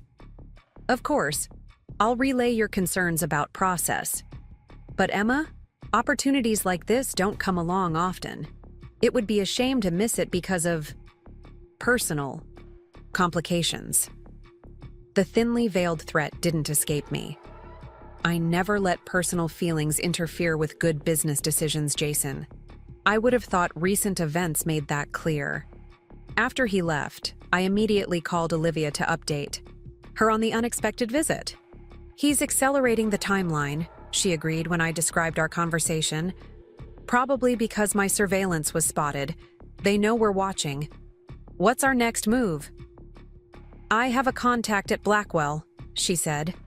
Someone who might be willing to share details about their real intentions. Give me 24 hours. Next, I called Michael, who had troubling news about the Riverside project. The contract was negotiated by Jason and approved by Rebecca while you were in the hospital, he confirmed. And there's more. 3 other major projects have similar unfavorable terms, all processed during the same period. They were deliberating, setting us up to fail, I realized, creating the conditions to trigger the performance clause. It looks that way, Michael agreed. The good news is we can renegotiate some of these terms now that we're aware of the issue. The clients have no interest in seeing Taylor Construction fail. They just want their projects completed. Start that process immediately, I instructed. And Michael, not a word about this to anyone, especially not to Rebecca or Jason. My final call was to Uncle Liam, who listened gravely to my abbreviated explanation of the situation. I'm not entirely surprised, he admitted. Jason's father tried something similar with a competitor back in the day, before your father caught on to his financial manipulations. The apple doesn't fall far from the tree, it seems. I need advice, I told him frankly. I'm not sure whether to confront Rebecca directly or gather more evidence first. Liam was quiet for a moment, considering. Your sister has a choice to make, he said finally, between her husband and her family legacy. The question is whether you trust her to make the right one. Trust. The word seemed almost laughable given our recent history. Did I trust Rebecca? To choose Taylor Construction over Jason? To honor our father's legacy above her own ambitions? The evidence suggested otherwise.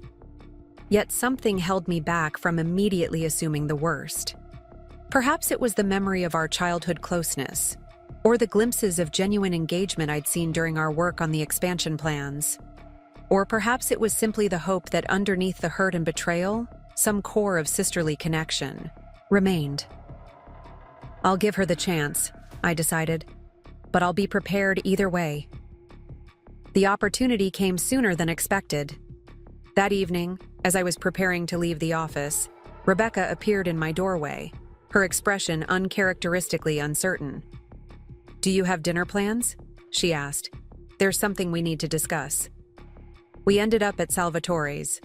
a small Italian restaurant our father had favored for business dinners, requiring privacy and discretion.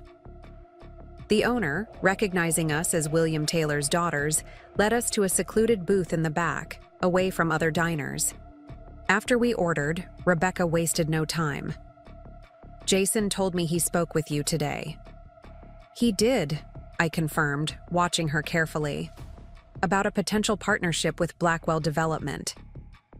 "What did you tell him?" "That any such proposal would need to go through proper channels and due diligence." I sipped my water, maintaining eye contact. What I didn't tell him was that I already knew about his meetings with Martin Davies, or about the deliberately unfavorable contracts negotiated while I was in the hospital. Rebecca's composure slipped, genuine surprise crossing her features. "What are you talking about? What unfavorable contracts?" Either she was an excellent actress or she truly didn't know. I decided to take a calculated risk. The Riverside Project, among others. Jason negotiated terms that practically guarantee financial penalties for Taylor Construction. Combined with 3 similar projects, it creates a pattern that could trigger the performance clause in the company bylaws. She shook her head slowly, confusion evident. "That doesn't make sense. Why would Jason negotiate bad terms for our company?" "To create the conditions for a takeover," I said bluntly. "If Taylor Construction's profitability drops below the threshold for 3 quarters, the board can vote to bring in outside management or approve a sale. With the right influence on our independent director, Blackwell could force an acquisition."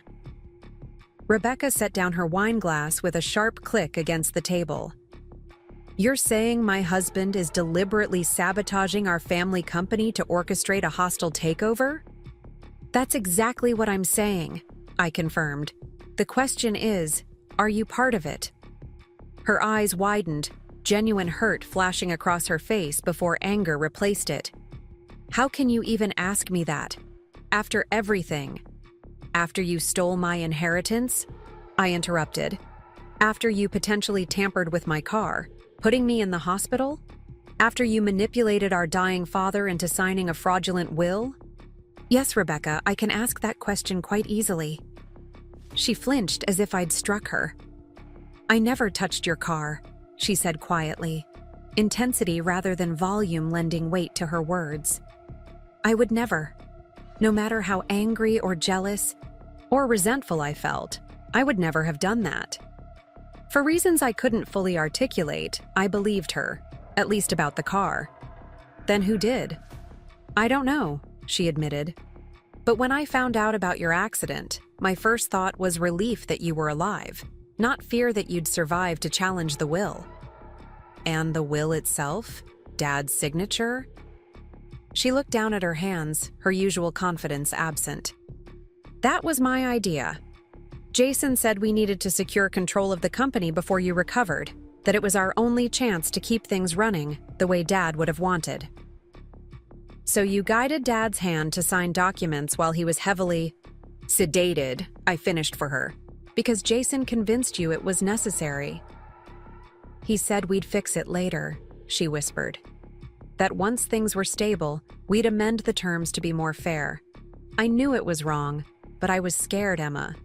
Scared of losing the company, scared of failing Dad's legacy." I studied my sister's face, seeing not the polished corporate executive she presented to the world, but the insecure younger sibling who had always feared she couldn't measure up. To our father's expectations, to my achievements, to her own. Impossible standards. "And now?" I asked. "What are you scared of now?" She met my eyes directly, vulnerability replacing her usual armor. "I'm scared that Jason is not who I thought he was. That I've made terrible mistakes trying to please people who couldn't be pleased. That I've destroyed whatever chance we had of being sisters again." The raw honesty in her voice reached something in me that strategic calculations and business negotiations couldn't touch. For the first time since discovering the fraudulent will, I saw Rebecca not as an antagonist, but as someone who had made devastating choices under the influence of a manipulative partner, choices she was only now beginning to fully comprehend. If what you're saying is true, I said carefully, then we need to decide what happens next, together. She nodded, straightening her shoulders with visible effort. I need to see the evidence about the contracts, about Jason's meetings with Blackwell. I'll have Michael prepare a complete briefing for tomorrow morning, I promised. But Rebecca, if this confirms what I've told you, what will you do? The question hung between us, heavy with implication. Her answer would determine not just the future of Taylor Construction, but the possibility of any relationship between us moving forward. I'll do what I should have done from the beginning, she said, her voice gaining strength. I'll protect our family legacy, whatever that requires. As we finished our meal, discussing next steps and security precautions, I realized we had reached a turning point. Not reconciliation, exactly, but perhaps the beginning of a new understanding. The path forward remained uncertain, fraught with complications both professional and personal. But for the first time since waking in that hospital bed to discover my world had been shattered, I felt a cautious hope that something valuable might be salvaged from the wreckage. Not just the company our grandfather had founded, but the sister I had lost long before any inheritance was stolen. The morning after my dinner with Rebecca, I arrived at the office early to prepare for what would undoubtedly be a decisive day. Michael was already there, dark circles under his eyes suggesting he'd worked through the night compiling the evidence against Jason.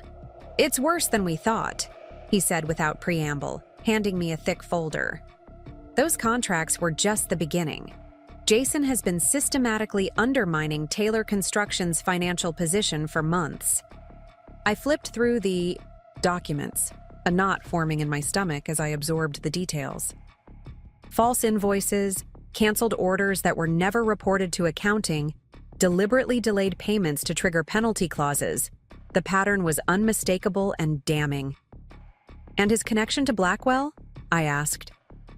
Michael pulled up an email on his tablet. Martin Davies and Jason have been communicating since before your father died. Initially about routine industry matters, but the tone changed dramatically after your accident. They started discussing strategic opportunities and transition scenarios. Can we prove Jason was behind my accident? Michael hesitated. Nothing definitive, but there's a text message from Jason to an unknown number the day before your brakes failed, asking about the mechanical issue we discussed, and confirming payment of $5,000. The number is a burner phone, untraceable. The confirmation of what I had long suspected should have brought anger, perhaps even vindication. Instead, I felt only a deep sadness. For my father, who had never seen Jason's true character. For Rebecca, whose trust had been so thoroughly betrayed. And even for myself, forced into this position of investigation and judgment when all I had ever wanted was to pursue my own architectural career. Is Rebecca here yet? I asked, glancing at my watch. She just arrived. I put her in the small conference room as you suggested. Olivia is with her, going through the surveillance photos. I gathered the files and made my way to the conference room, steeling myself for what would undoubtedly be a difficult conversation. When I entered, Rebecca was standing by the window, her back to the door, shoulders rigid with tension. Olivia sat at the table, her professional demeanor firmly in place despite the emotionally charged atmosphere. He's been planning this for over a year, Rebecca said without turning, her voice flat. Since before Dad got sick. Since before your accident. It appears that way, I confirmed, setting down the files. Michael found evidence suggesting the communication with Blackwell began much earlier than we thought. She turned then, and I was struck by how pale she looked, how vulnerable, without her usual perfect makeup and confident posture. For perhaps the first time in our adult lives, Rebecca had dropped the facade she maintained so carefully. I never saw it, she said softly.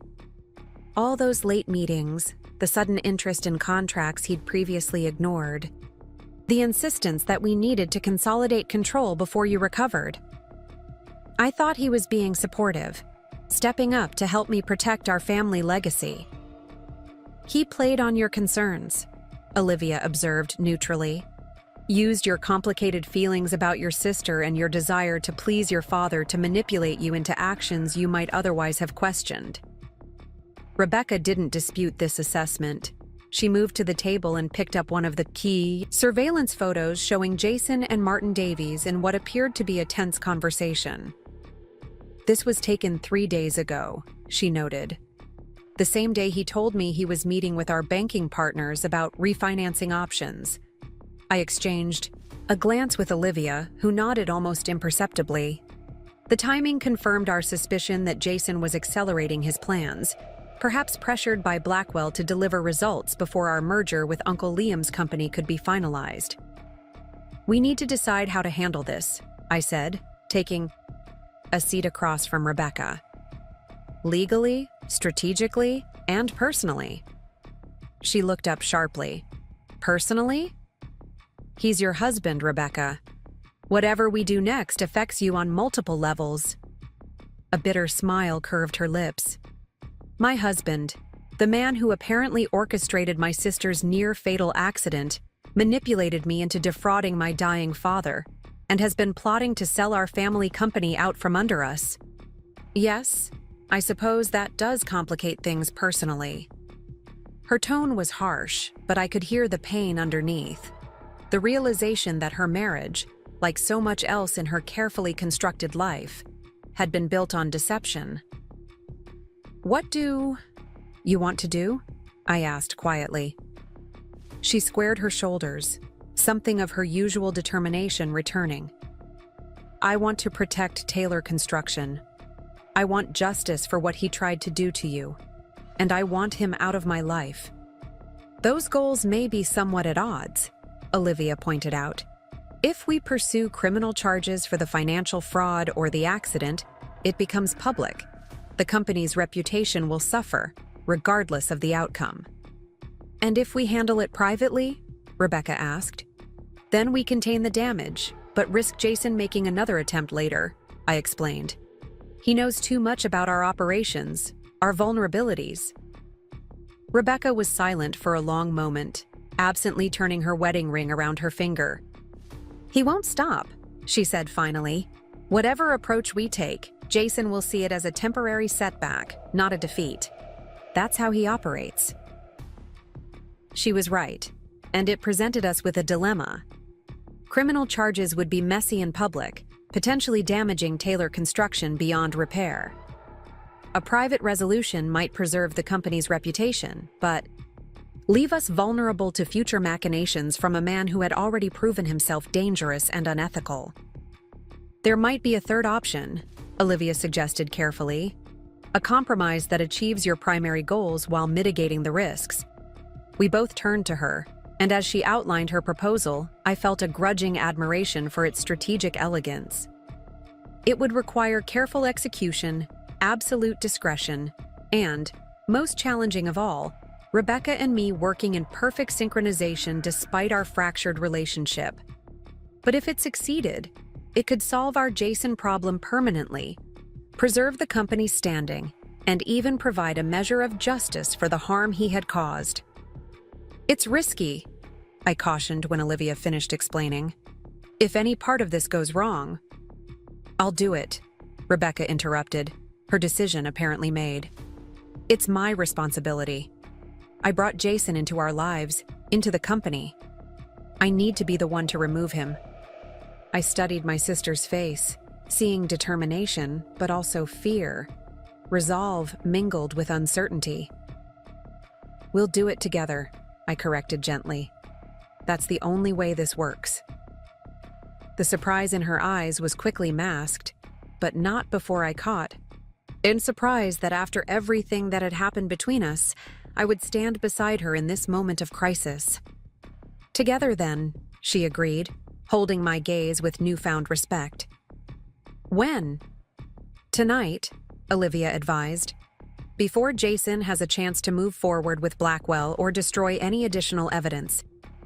As we finalize the details of our plan, I found myself in the strange position of plotting with Rebecca rather than against her, united by a common enemy and a shared determination to protect what our grandfather and father had built. It wasn't reconciliation, exactly, but it was something I hadn't thought possible just days earlier. Collaboration. When Rebecca left to prepare for her role in the evening's confrontation, Olivia remained behind, her expression thoughtful. "You know this doesn't erase what she did," she observed. "The will, the inheritance, all of it.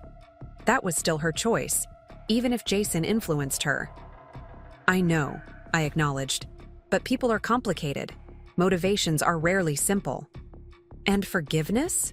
Olivia asked. "Is that part of your plan as well?" I considered the question carefully. Not forgiveness, exactly. Understanding, maybe. A willingness to move forward without letting the past dictate every future interaction. She nodded, seemingly satisfied with my answer. "Just be careful. Family dynamics can cloud judgment, even for the most clear-headed among us." The warning was fair. Throughout this ordeal, I had tried to separate emotion from strategy, personal hurt from professional decisions. But Rebecca was my sister. Our histories intertwined in ways too complex to fully unravel. Whatever happened tonight would shape not just the future of Taylor Construction, but the possibility of any relationship between us going forward. I spent the remainder of the day finalizing the merger paperwork with Uncle Liam, ensuring that regardless of the outcome with Jason, the Chicago expansion would proceed as planned. It gave me a sense of forward momentum, of building something positive amid the chaos of betrayal and deception. At precisely 7 o'clock that evening, I arrived at Rebecca and Jason's home in Lakeview Estates, a sprawling contemporary mansion purchased with embezzled funds from Taylor Construction. The irony wasn't lost on me as I handed my keys to the valet they employed despite their supposed financial difficulties. Rebecca met me at the door, perfectly composed in a navy cocktail dress, her makeup flawless, her smile practiced. Only the slight tremor in her hand as she took my coat betrayed her nervousness. "He's in the study," she said quietly. "Blackwell's board approved their initial offer this afternoon. He's been celebrating." The information was significant. If Blackwell had moved to a formal offer, our window for intervention was narrowing rapidly. "Are you ready?" I asked, searching her face for any signs of wavering. She nodded once, determination evident in the set of her jaw. "Let's get this over with." The house was impeccably decorated, every surface gleaming, every item carefully selected to project wealth and taste. It struck me suddenly how important appearances had always been to Rebecca. The right clothes, the right house, the right husband. How much of her life had been constructed around maintaining the image she thought others expected of her. We found Jason in his study, a glass of expensive scotch in hand, reviewing documents spread across an ornate desk. He looked up as we entered, surprise quickly masked by a smile that didn't reach his eyes. "Emma," he greeted, rising smoothly. "I didn't realize you were joining us for dinner." "Change of plans," Rebecca explained, her voice steady despite the circumstances. "We need to discuss some developments with the Taylor Construction Board." Jason's expression sharpened, interest replacing his initial wariness. "Has Harold Winters made a decision about the Blackwell proposal?" "Not exactly," I replied, taking a seat without waiting for an invitation. "But there have been some interesting financial discoveries that affect the company's position." Rebecca moved to stand beside me rather than next to her husband, a subtle but significant shift in allegiance that didn't escape Jason's notice. His eyes narrowed slightly, gaze moving between us with growing suspicion. "What kind of discoveries?" he asked carefully. Rebecca opened the folder she had brought with her, sliding it across the desk toward him. "These, for a start, financial records showing systematic embezzlement from Taylor Construction over the past 3 years. Falsified invoices, manipulated contract terms, diverted payments." Jason glanced at the documents, his expression remaining impressively neutral. These look concerning, certainly. Have you identified who's responsible? The calm denial was exactly what we had expected, but Rebecca still flinched slightly at his audacity, at the ease with which he could look her in the eye and pretend innocence despite overwhelming evidence to the contrary. We have, I confirmed, meeting his gaze directly. The records trace back to you, Jason. Your digital signature, your banking information, your correspondence with vendors. He laughed, the sound containing no actual humor. That's absurd. Anyone could have used my credentials. This is clearly an attempt to undermine my position in the company, probably orchestrated by you, Emma, to consolidate your control. It's not just the financial records, Rebecca said quietly, her voice gaining strength as she continued. We have your communications with Martin Davies at Blackwell Development, documenting a conspiracy to devalue Taylor Construction and force a sale. For the first time, genuine alarm flickered across Jason's features, quickly suppressed but unmistakable. You've been spying on me?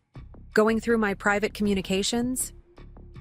We've been investigating financial crimes against our family company, I corrected. The fact that those crimes implicate you isn't our fault. He stood abruptly, moving to the bar cart in the corner to refill his scotch, perhaps needing a moment to collect himself. When he turned back, his composure had returned, calculation replacing surprise in his eyes. Let's say, hypothetically, that some of these allegations have merit, he began, adopting a reasonable tone. The smart move here would be a negotiated settlement. I step away from Taylor Construction, perhaps with a generous severance package, and we all avoid the public mess of litigation. Rebecca exchanged a glance with me, following the script we had carefully prepared. That might be possible, she conceded. Under certain conditions. Hope flickered in Jason's expression. The belief that he could still manipulate the situation still emerged relatively unscathed. I'm listening. First, you sign a binding agreement to never contact anyone at Blackwell Development again, professionally or personally, I stated. Second, you provide a complete accounting of all funds taken from Taylor Construction and agree to a repayment schedule. Third, Rebecca added, her voice hardening, you turn over all evidence related to Emma's accident. The name of the person you hired, proof of payment, everything. Jason's face went carefully blank. I don't know what you're talking about. We have the text messages, Jason, I said quietly. About the mechanical issue and the $5,000 payment. Sent the day before someone tampered with my brake lines. That could have referred to anything, he dismissed, though sweat had begun to bead at his temples. You can't prove? Fourth, Rebecca interrupted. You agree to a divorce settlement that reflects the reality of your actions. My lawyers will draft the terms, and you will sign them without contest. The final condition seemed to hit him hardest. His eyes widened fractionally, genuine shock breaking through his calculated facade. Perhaps he had believed that Rebecca's loyalty would ultimately outweigh any evidence, that their marriage would survive even if his business schemes were exposed. You can't be serious, he said, addressing Rebecca directly now. After everything we've built together, you're throwing it all away because of some financial irregularities? Some wild accusations about an accident? Financial irregularities? Rebecca repeated, incredulity coloring her tone. You stole millions from our family company. You conspired with our largest competitor to orchestrate a hostile takeover. You possibly arranged to have my sister killed in a car accident. And you manipulated me into defrauding my dying father. Her voice broke slightly on the final accusation, the emotional impact of his betrayal momentarily overwhelming her carefully. Maintained composure. That's your interpretation, Jason argued, switching tactics. The reality is more complex. Everything I did was to secure our future, Rebecca, to ensure Taylor Construction remained viable in a changing market. Your father was making outdated decisions. Emma had abandoned the company years ago. Someone needed to take decisive action. By stealing and lying? I asked. By nearly killing me? He ignored my question, focusing solely on Rebecca. We can fix this, he insisted, moving toward her. Together, like we've always done. Don't let Emma drive a wedge between us.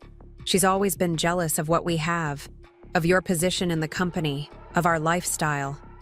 It was a desperate play, a final attempt to rekindle the loyalty Rebecca had shown him throughout their marriage.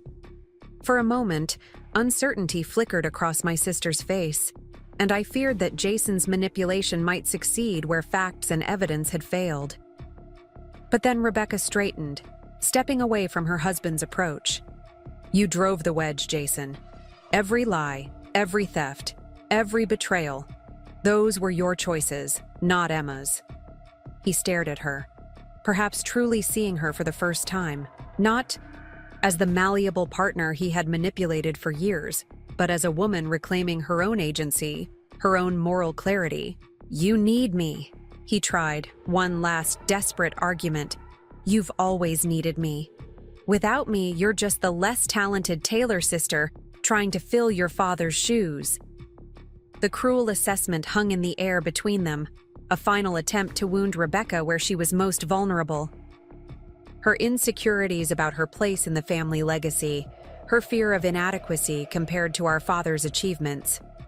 But Rebecca merely smiled, a genuine expression that transformed her face.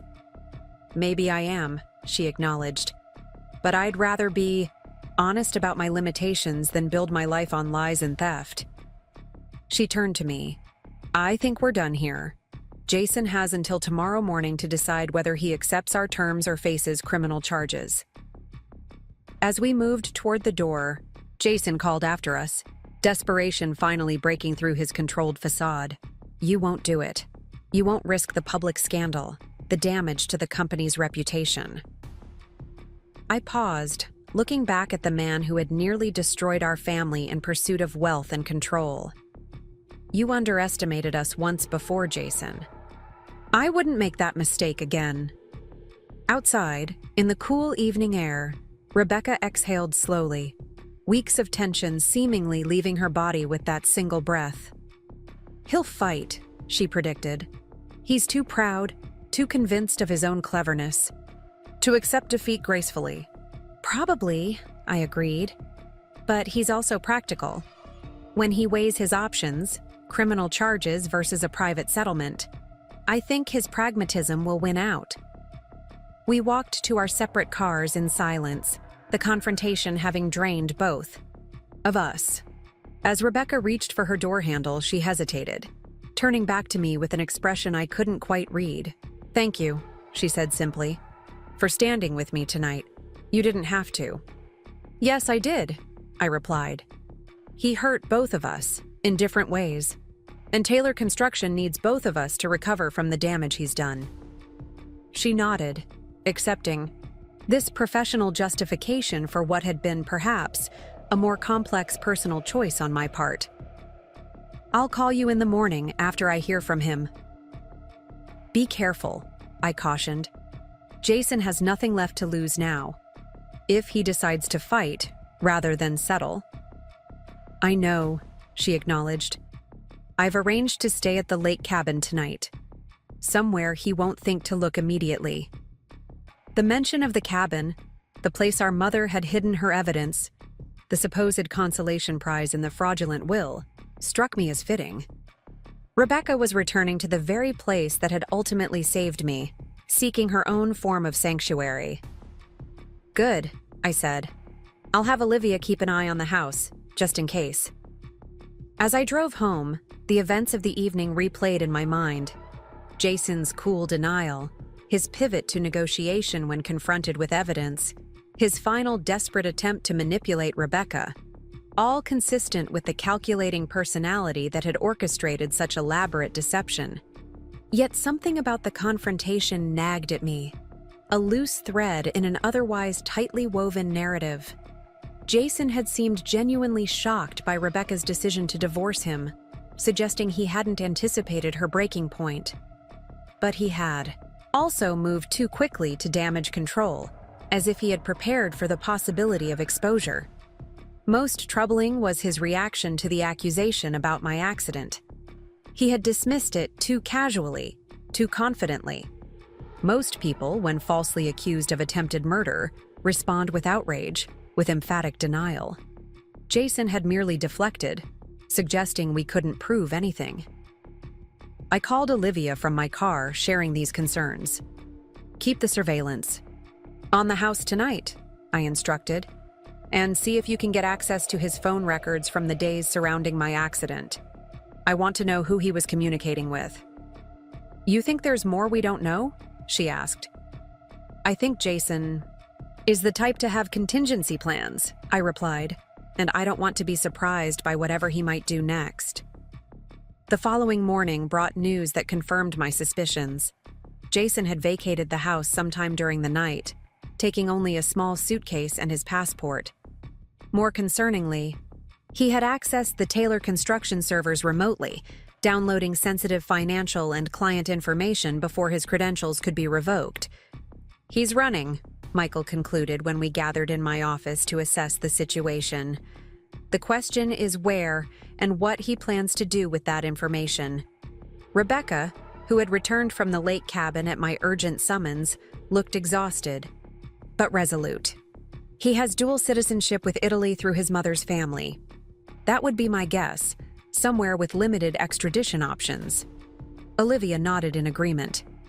My contact at the airport confirmed a passenger matching Jason's description boarded a flight to Rome late last night. First class, paid in cash. "And the company information he stole?" I asked. Michael grimaced. "Detailed enough to cause significant damage if released to competitors or the press. Client lists, bid strategies, financial projections.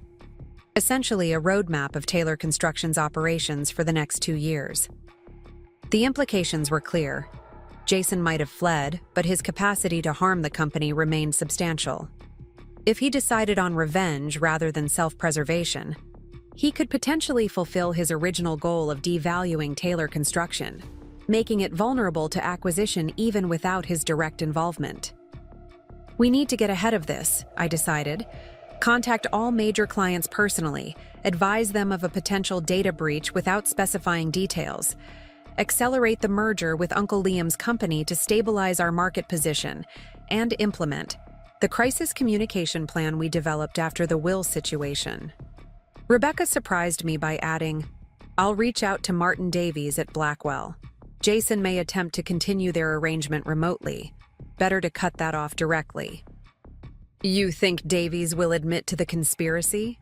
Michael asked skeptically. "No," Rebecca acknowledged. "But making it clear that we know about their communications might make him think twice about further involvement.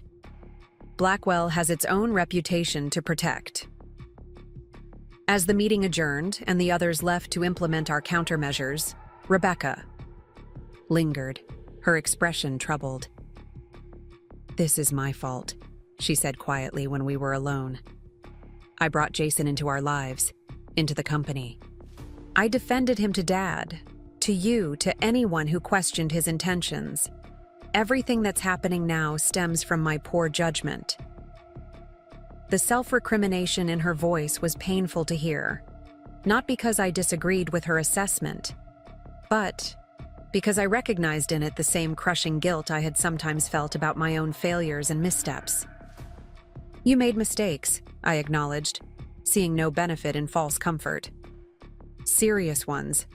But Jason is responsible for his own actions. He chose deception over honesty, manipulation over partnership, theft over honest work. And now he's gone, with the means to continue damaging what our family built," she said bitterly. "Some legacy I've protected." I considered her words, the anguish behind them, and found myself offering what I had never expected to give: perspective that acknowledged her pain without dismissing accountability. Legacy isn't static, Rebecca. It's not just what we inherit, but what we do with it. How we respond when things go wrong. How we rebuild when foundations crack. She looked up, surprise evident in her expression. "You think we can rebuild? After everything that's happened?" "I think we're already doing it," I replied. "The merger with Uncle Liam's company, the new design services division, the board restructuring. None of that erases what happened, but it does create something new from what remains." A tentative hope flickered in her eyes, quickly tempered by realism. "Jason will still try to hurt us. He won't just disappear quietly." "Probably not," I agreed. "But we're prepared now.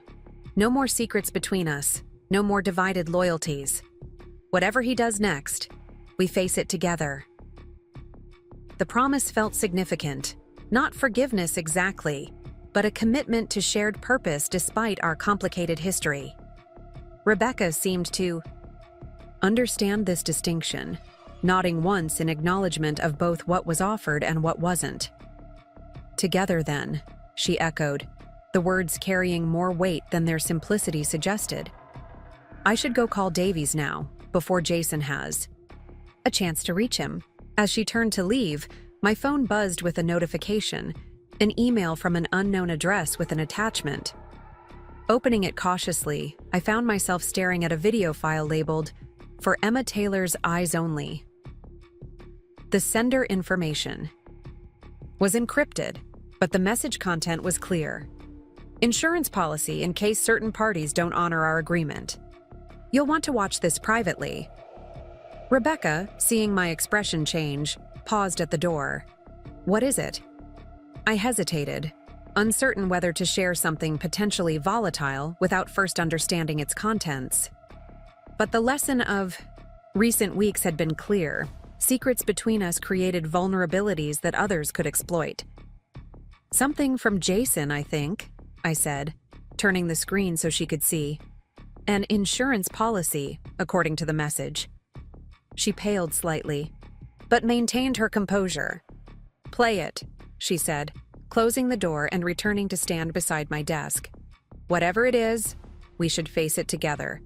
I clicked the video file, and Jason's face appeared on screen, his expression composed, almost smug. "Hello, Emma," he began. "If you're watching this, our negotiation didn't go as planned, and I've been forced to implement contingency measures." Rebecca's hand gripped the edge of my desk, her knuckles whitening, but she remained silent as Jason continued.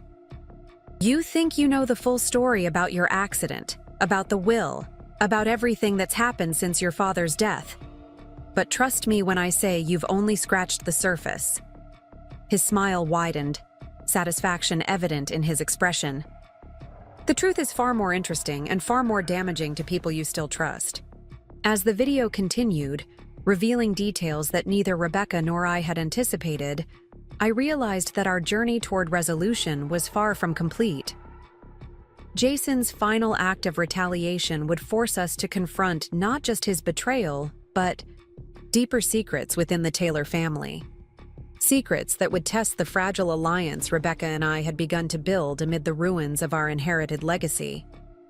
Jason's face on the screen was composed, almost smug as he delivered what he clearly believed was his final, devastating blow. "You both thought this was simple, that I was the villain in your family drama. But let me enlighten you about what really happened the day your father died." Rebecca and I exchanged glances, tension radiating between us as Jason continued. "William Taylor didn't just have a heart attack.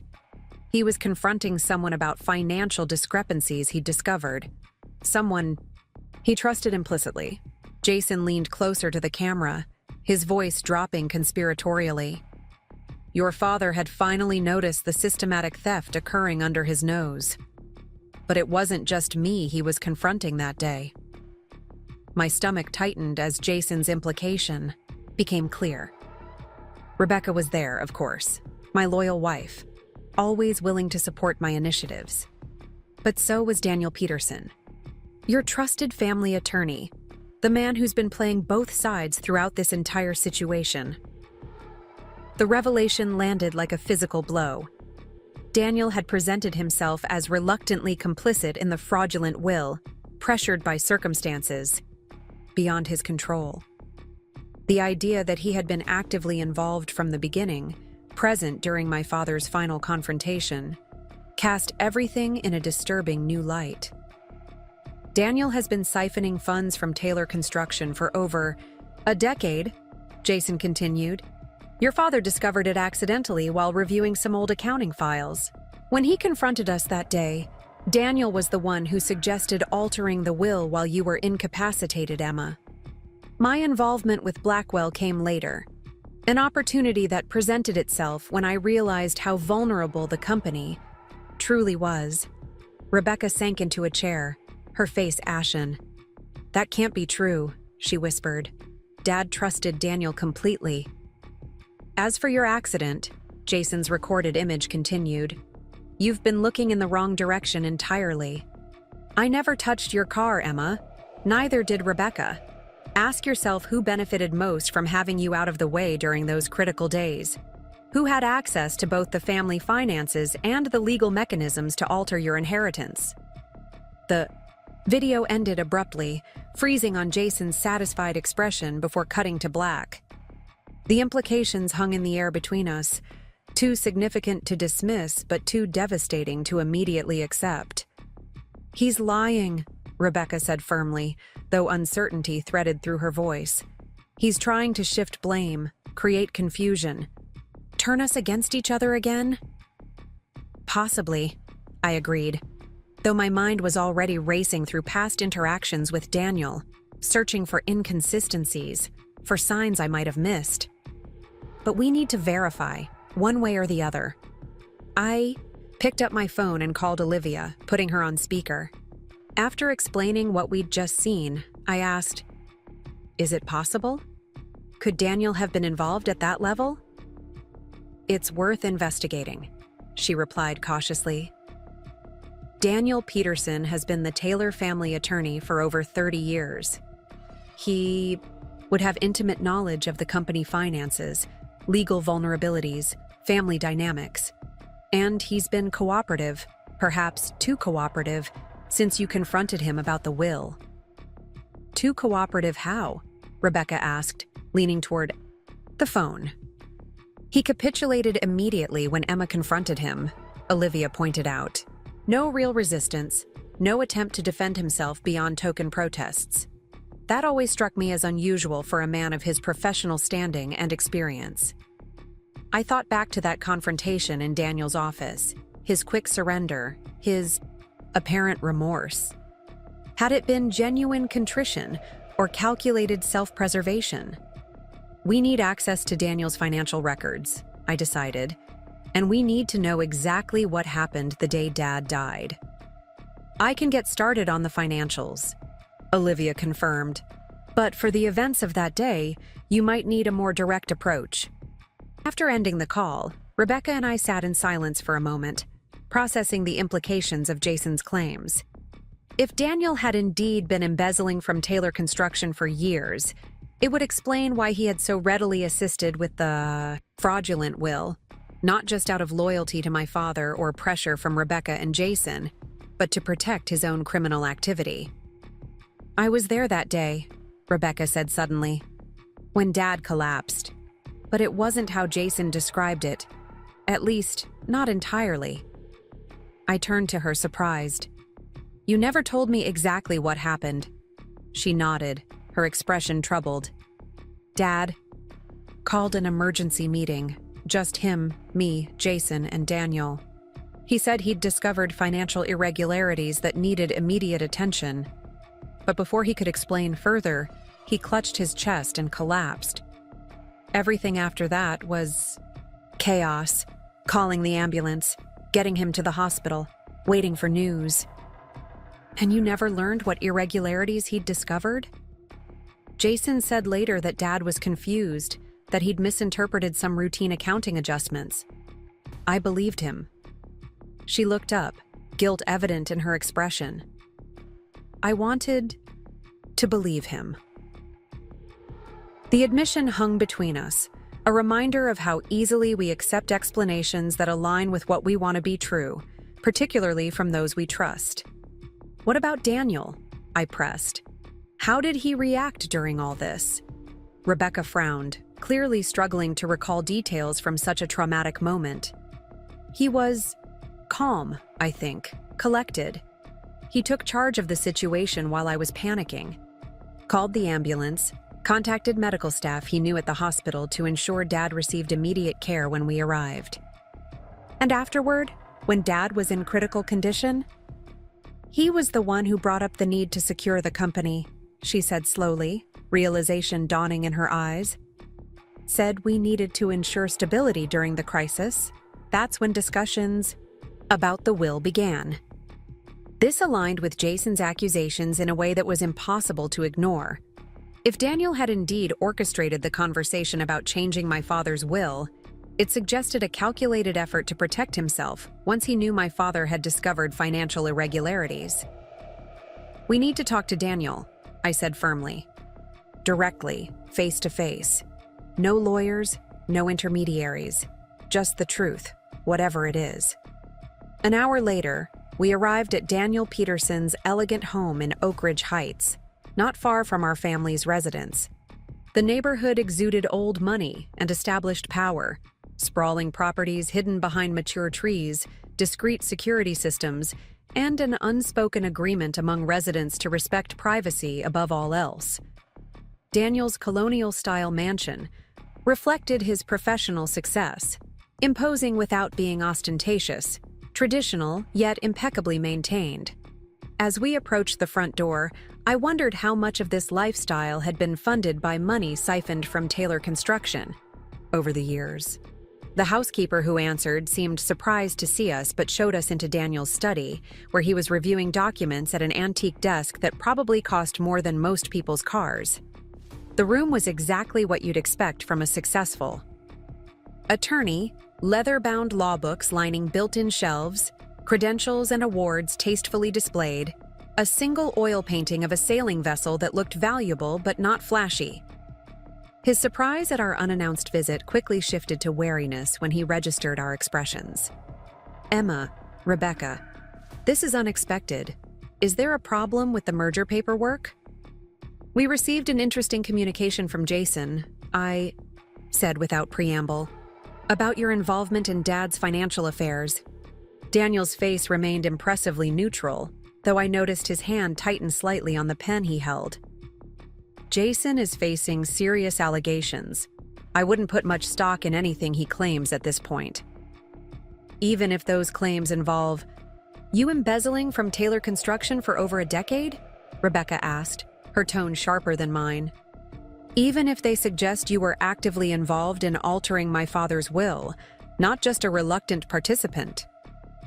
A flicker of something, fear perhaps, crossed Daniel's features before his professional mask reasserted itself. These are serious accusations. If Jason is making them formally, I would need to consult my attorney before discussing the matter further. "This isn't a formal deposition, Daniel," I said, taking a seat across from him uninvited.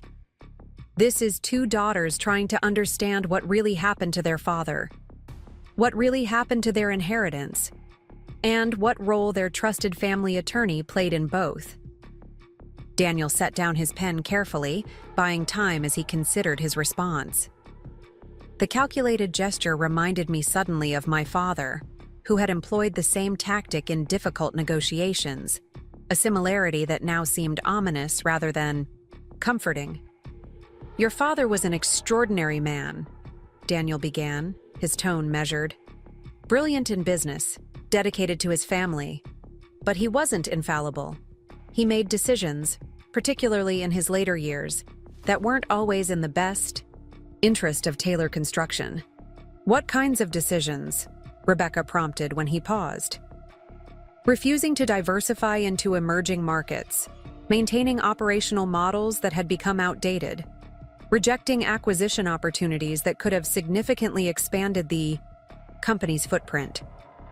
Daniel spread his hands in a gesture of reasonableness. I advised him repeatedly to consider more progressive approaches, but William was traditional in his outlook. "So you decided to help yourself to company funds?" I asked bluntly. "To compensate for his failure to take your advice?" Daniel's expression hardened. That's not how it began. Initially, it was about creating off-book investments, opportunities William refused to pursue officially, but that showed tremendous promise. The funds were always intended to benefit Taylor Construction eventually. But they never did, Rebecca stated, her voice tight with controlled anger. Did they? He had the grace to look momentarily ashamed. The 2008 financial crisis complicated matters. Some investments failed. Others required additional capital to salvage. What started as an unauthorized investment strategy evolved into something more problematic. The clinical description of what was, essentially, years of systematic theft struck me as profoundly characteristic of Daniel, always couching unethical behavior in professional terminology, always finding justification for crossing lines that should have remained uncrossed. And Dad discovered this just before he died, I prompted. Daniel nodded slowly. He found discrepancies in some old accounts, called me, Jason, and Rebecca in to discuss them. He was angry, confused, feeling betrayed. By you, Rebecca clarified. His friend of 30 years. By all of us in different ways, Daniel corrected. He felt you had abandoned the family business, Emma. He was concerned about Jason's influence over Rebecca's financial decisions. And yes, he felt I had violated his trust. And then he had a heart attack, I said. Conveniently before he could take action against any of you. Daniel's gaze sharpened. There was nothing convenient about William's death. It was a tragedy, one triggered by stress and his pre-existing condition. And my accident? I asked, watching his face carefully. Another coincidence? Something shifted in Daniel's expression, surprise perhaps, that I would make this connection. I had nothing to do with your accident, Emma. That's an outrageous suggestion. I studied him, trying to determine if the denial was genuine. Daniel had been our family attorney my entire life, had attended my graduations, had advised me on my first property purchase. The idea that he could have arranged to have me killed seemed incomprehensible, and yet so did the revelation that he had been stealing from our family for years. Then who did? Rebecca demanded. Jason claims it wasn't him. You say it wasn't you. The brake lines didn't cut themselves. Daniel hesitated, and in that moment of indecision, I saw a calculation happening behind his eyes, weighing loyalty against self-preservation, past allegiances against present realities. Harold Winters, he said finally, your independent board member. The name hit me like a physical blow. Harold had been a business associate of my father's for decades, had served on the Taylor Construction Board for nearly 15 years. He was godfather to Rebecca's oldest child. The annual fishing trip he took with my father had been a fixed tradition every summer for as long as I could remember. That's impossible, Rebecca protested. Harold would never. Harold has been working with Blackwell Development for years, Daniel interrupted. Initially just sharing industry gossip, but eventually feeding them inside information about Taylor Construction's bids, strategic plans, financial position. When William discovered the financial discrepancies, Harold panicked, assuming his arrangement with Blackwell would be exposed during any forensic audit. The pieces were falling into place with sickening clarity. So he arranged my accident, I concluded, to eliminate one of the people who might challenge Dad's leadership, who might push for that audit. Daniel nodded grimly. Jason learned about it afterward, through his contacts at Blackwell, used the knowledge to pressure Harold into supporting the fraudulent will, and later, the potential Blackwell acquisition. Rebecca and I exchanged glances, both processing this new information, another betrayal from someone our family had trusted implicitly. You can verify this? I asked. Check Harold's financial records, Daniel suggested, particularly payments from a shell company called Horizon Consulting, and his phone records from the days surrounding your accident. You'll find communications with a mechanic who has since left the country. The specificity of the information lent it credibility, though I remained wary of accepting anything. Daniel said at face value. He had proven himself adept at deception, at presenting partial truths that served his interests. "Why tell us this now?" Rebecca asked, echoing my unspoken question. "Why implicate Harold after staying silent all this time?" Daniel smiled thinly. "Because Harold has been working with the SEC for the past month, providing information about financial irregularities at Taylor Construction in exchange for immunity. Information that implicates me, Jason, and potentially even Rebecca. He's saving himself at everyone else's expense." The revelation explained Daniel's earlier comment about my accusations being outrageous, not because they were false, but because they were directed at the wrong person. His disclosure wasn't motivated by sudden moral clarity, but by self-preservation and revenge against a former co-conspirator who had betrayed him. "And the will?" I pressed. "Was that your idea, as Jason claimed?" Daniel sighed, seeming to deflate slightly as the weight of years of deception caught up with him. "Not initially. When your father collapsed, my first concern was genuinely his health. But when it became clear he might not recover, Jason raised the issue of succession planning, pointed out that with you in the hospital and Rebecca already established in the company, a simplified inheritance structure made practical sense." "Practical for whom?" I asked coldly. "For the company," Daniel insisted, though his voice lacked conviction. "For continuity of leadership during a crisis. But yes, it was also convenient for those of us who needed to protect ourselves from scrutiny." "So you guided my father's hand to sign documents while he was heavily sedated," I said, the betrayal still raw despite everything else I had learned. "You arranged for witnesses who wouldn't question the circumstances. You deliberately excluded me from my rightful inheritance." Daniel didn't deny it. "I made choices I'm not proud of, Emma. We all did." "Some more than others," Rebecca interjected, her voice containing a hint of defensive anger.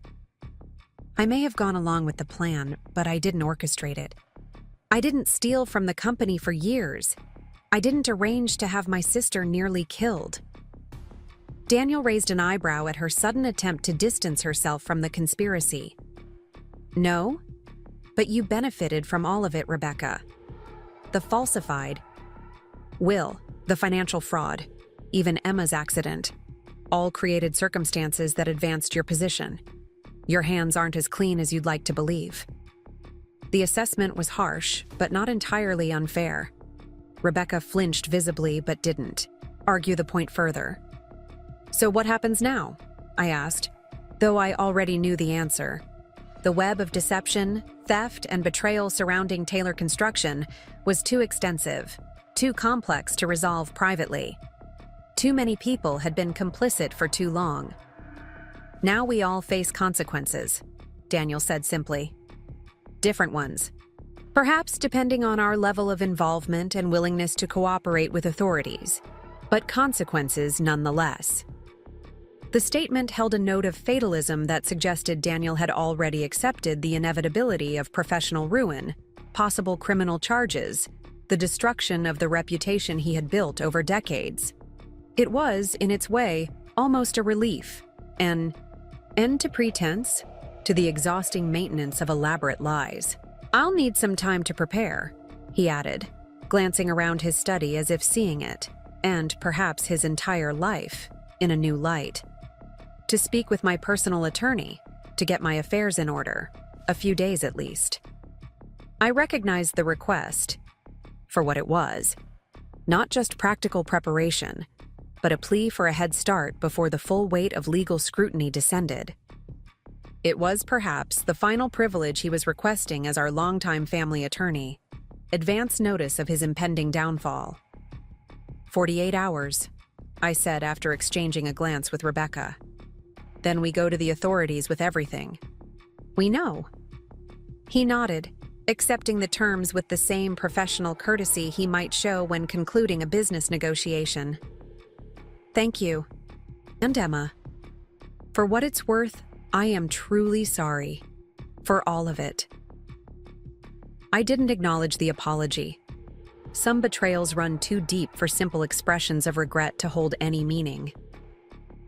As Rebecca and I left Daniel's house, the weight of everything we had learned settled around us like a physical presence. Our family company, the legacy our grandfather and father had built, had been corroded from within by the very people entrusted with its protection. The inheritance I had fought to reclaim was tainted by decades of deception and criminal activity. What do we do now? Rebecca asked, as we stood in Daniel's driveway, her voice containing none of the confidence that had once been her defining characteristic. I took a deep breath, considering our options. We could attempt damage control, remove Daniel and Harold from their positions, implement stricter financial controls, hope that the full extent of the corruption never became public. It would be the pragmatic approach, minimizing immediate damage to Taylor Construction's reputation and value. Or we could do something more difficult, but ultimately more meaningful. Build something new on honest foundations, even if it meant tearing down much of what currently existed. We tell the truth, I said finally. All of it. To the authorities, to the board, to the employees. We cooperate fully with any investigation, make restitution where possible, and rebuild Taylor Construction from the ground up, ethically, transparently. Rebecca looked startled. That could mean criminal charges for multiple people, including potentially me. It would certainly mean public scandal, damaged contracts, lost value. Yes, I acknowledged, but it would also mean finally ending the cycle of deception that's been poisoning our family for years, creating the possibility of something authentic rising from the ashes. She was quiet for a long moment, considering the implications of such radical transparency. When she finally spoke, her voice was steady despite the emotion behind it. Dad would hate it, she said. The public embarrassment, the damage to the Taylor name. Maybe, I conceded. But Mom would understand. She always valued truth over appearances. Rebecca nodded slowly, the mention of our mother seeming to strengthen her resolve. Okay, we tell the truth. Together. The months that followed were as difficult as I had anticipated. The SEC investigation expanded to include Daniel, Harold, and several other executives who had knowledge of or participation in the financial irregularities. Criminal charges were filed in multiple jurisdictions. Taylor Construction's stock price plummeted initially as the extent of the financial malfeasance became public. Jason was eventually located in Milan and extradited to face charges related to embezzlement and conspiracy. He maintained his innocence regarding my accident, though evidence increasingly supported Daniel's claim about Harold's involvement. The mechanic was never found, having apparently used his payment to establish a new life in South America. Daniel Peterson pled guilty to multiple charges of financial fraud, avoiding a public trial but receiving a 10-year prison sentence that effectively ended his legal career. Harold Winters received reduced charges in exchange for his cooperation, but still faced significant civil penalties and professional disgrace. Rebecca and I testified in multiple proceedings, providing everything we knew about the company's operations, the fraudulent will, and the events surrounding our father's death. In recognition of our cooperation and Rebecca's limited direct involvement in the financial crimes, she was ultimately spared criminal charges, though the civil penalties were substantial. Throughout the crisis, we worked side by side to keep Taylor Construction functioning, reassuring clients, supporting employees, implementing new governance structures that would prevent similar abuses in the future. The merger with Uncle Liam's Chicago operation proceeded, providing needed stability during the turbulence. Most surprisingly, we discovered depths of resilience in each other that neither had fully appreciated before. Rebecca's skill with clients, proved invaluable as we fought to retain key accounts. My architectural expertise allowed us to diversify into new service areas when traditional construction contracts temporarily dried up. There were dark moments, certainly. Days when the legal and financial challenges seemed insurmountable, when public scrutiny became almost unbearable, when the loss of trusted relationships left us feeling isolated and vulnerable. During one particularly difficult week, after we lost 3 major contracts in rapid succession, Rebecca suggested that perhaps we should consider selling what remained of the company and walking away. We could start fresh, she argued, exhaustion evident in every line of her body. Something completely separate from all this history, all these betrayals. I understood the temptation. The constant battle to salvage Taylor Construction was taking a toll on both of us, emotionally, physically, professionally. But something in me resisted the idea of surrender, of allowing the corruption we had exposed to claim a final victory. This company survived the Great Depression, I reminded her. It survived the 2008 financial crisis. It survived Dad's heart attack and my accident and Jason's betrayal. It can survive this too, if we don't give up on it. The next day, Rebecca arrived at the office with a newly developed client retention strategy and a determination that matched my own. We didn't discuss the moment of doubt again, but something shifted between us. A deepening of respect, perhaps, or a recognition of the stubborn resilience we shared despite our many differences. 1 year after Jason's damning video had revealed the final layer of deception, Rebecca and I stood together at the groundbreaking ceremony for Taylor Design Group's new headquarters, a sister company to the rebuilt Taylor Construction focused on innovative architectural solutions and sustainable development. The site was symbolic in multiple ways. Formerly abandoned industrial land now being reclaimed and revitalized. Located at the midpoint between downtown Oak Ridge and the Arts District where my apartment stood. Designed collaboratively by my architectural team and Rebecca's development experts. A physical manifestation of our joint vision for the future. As we symbolically turned the first shovelful of earth, photographers capturing the moment for the business press, I thought about how far we had come from that day in Daniel's office when I had learned of my disinheritance. The journey had been painful, the cost higher than I could have imagined, but the outcome was something neither Rebecca nor I could have achieved alone. The inheritance my sister had stolen from me had been recovered, though in a form very different from what our father had intended. The $3 million was largely gone, diminished by penalties, legal fees, and restitution payments. The family name had been tarnished by scandal before being gradually rehabilitated through honest effort and transparency. But something more valuable had emerged from the wreckage of betrayal and deception. A relationship between sisters based not on competition or resentment, but on hard-won trust and mutual respect. The lawyer's face when I showed him the real will had been just the first of many revelations on a journey that ultimately led not to the recovery of money, but to the reclaiming of something far more precious, the truth that had been buried beneath decades of family secrets. As we faced the gathered crowd to announce our vision for the new company, Rebecca caught my eye briefly, a silent acknowledgement passing between us. We had survived the unimaginable together. Whatever came next, we would face it the same way. Not as rivals for a contested inheritance, but as partners in creating a legacy worthy of the name we shared. Up next, you've got 2 more standout stories right on your screen. If this one hit the mark, you won't want to pass these up. Just click and check them out.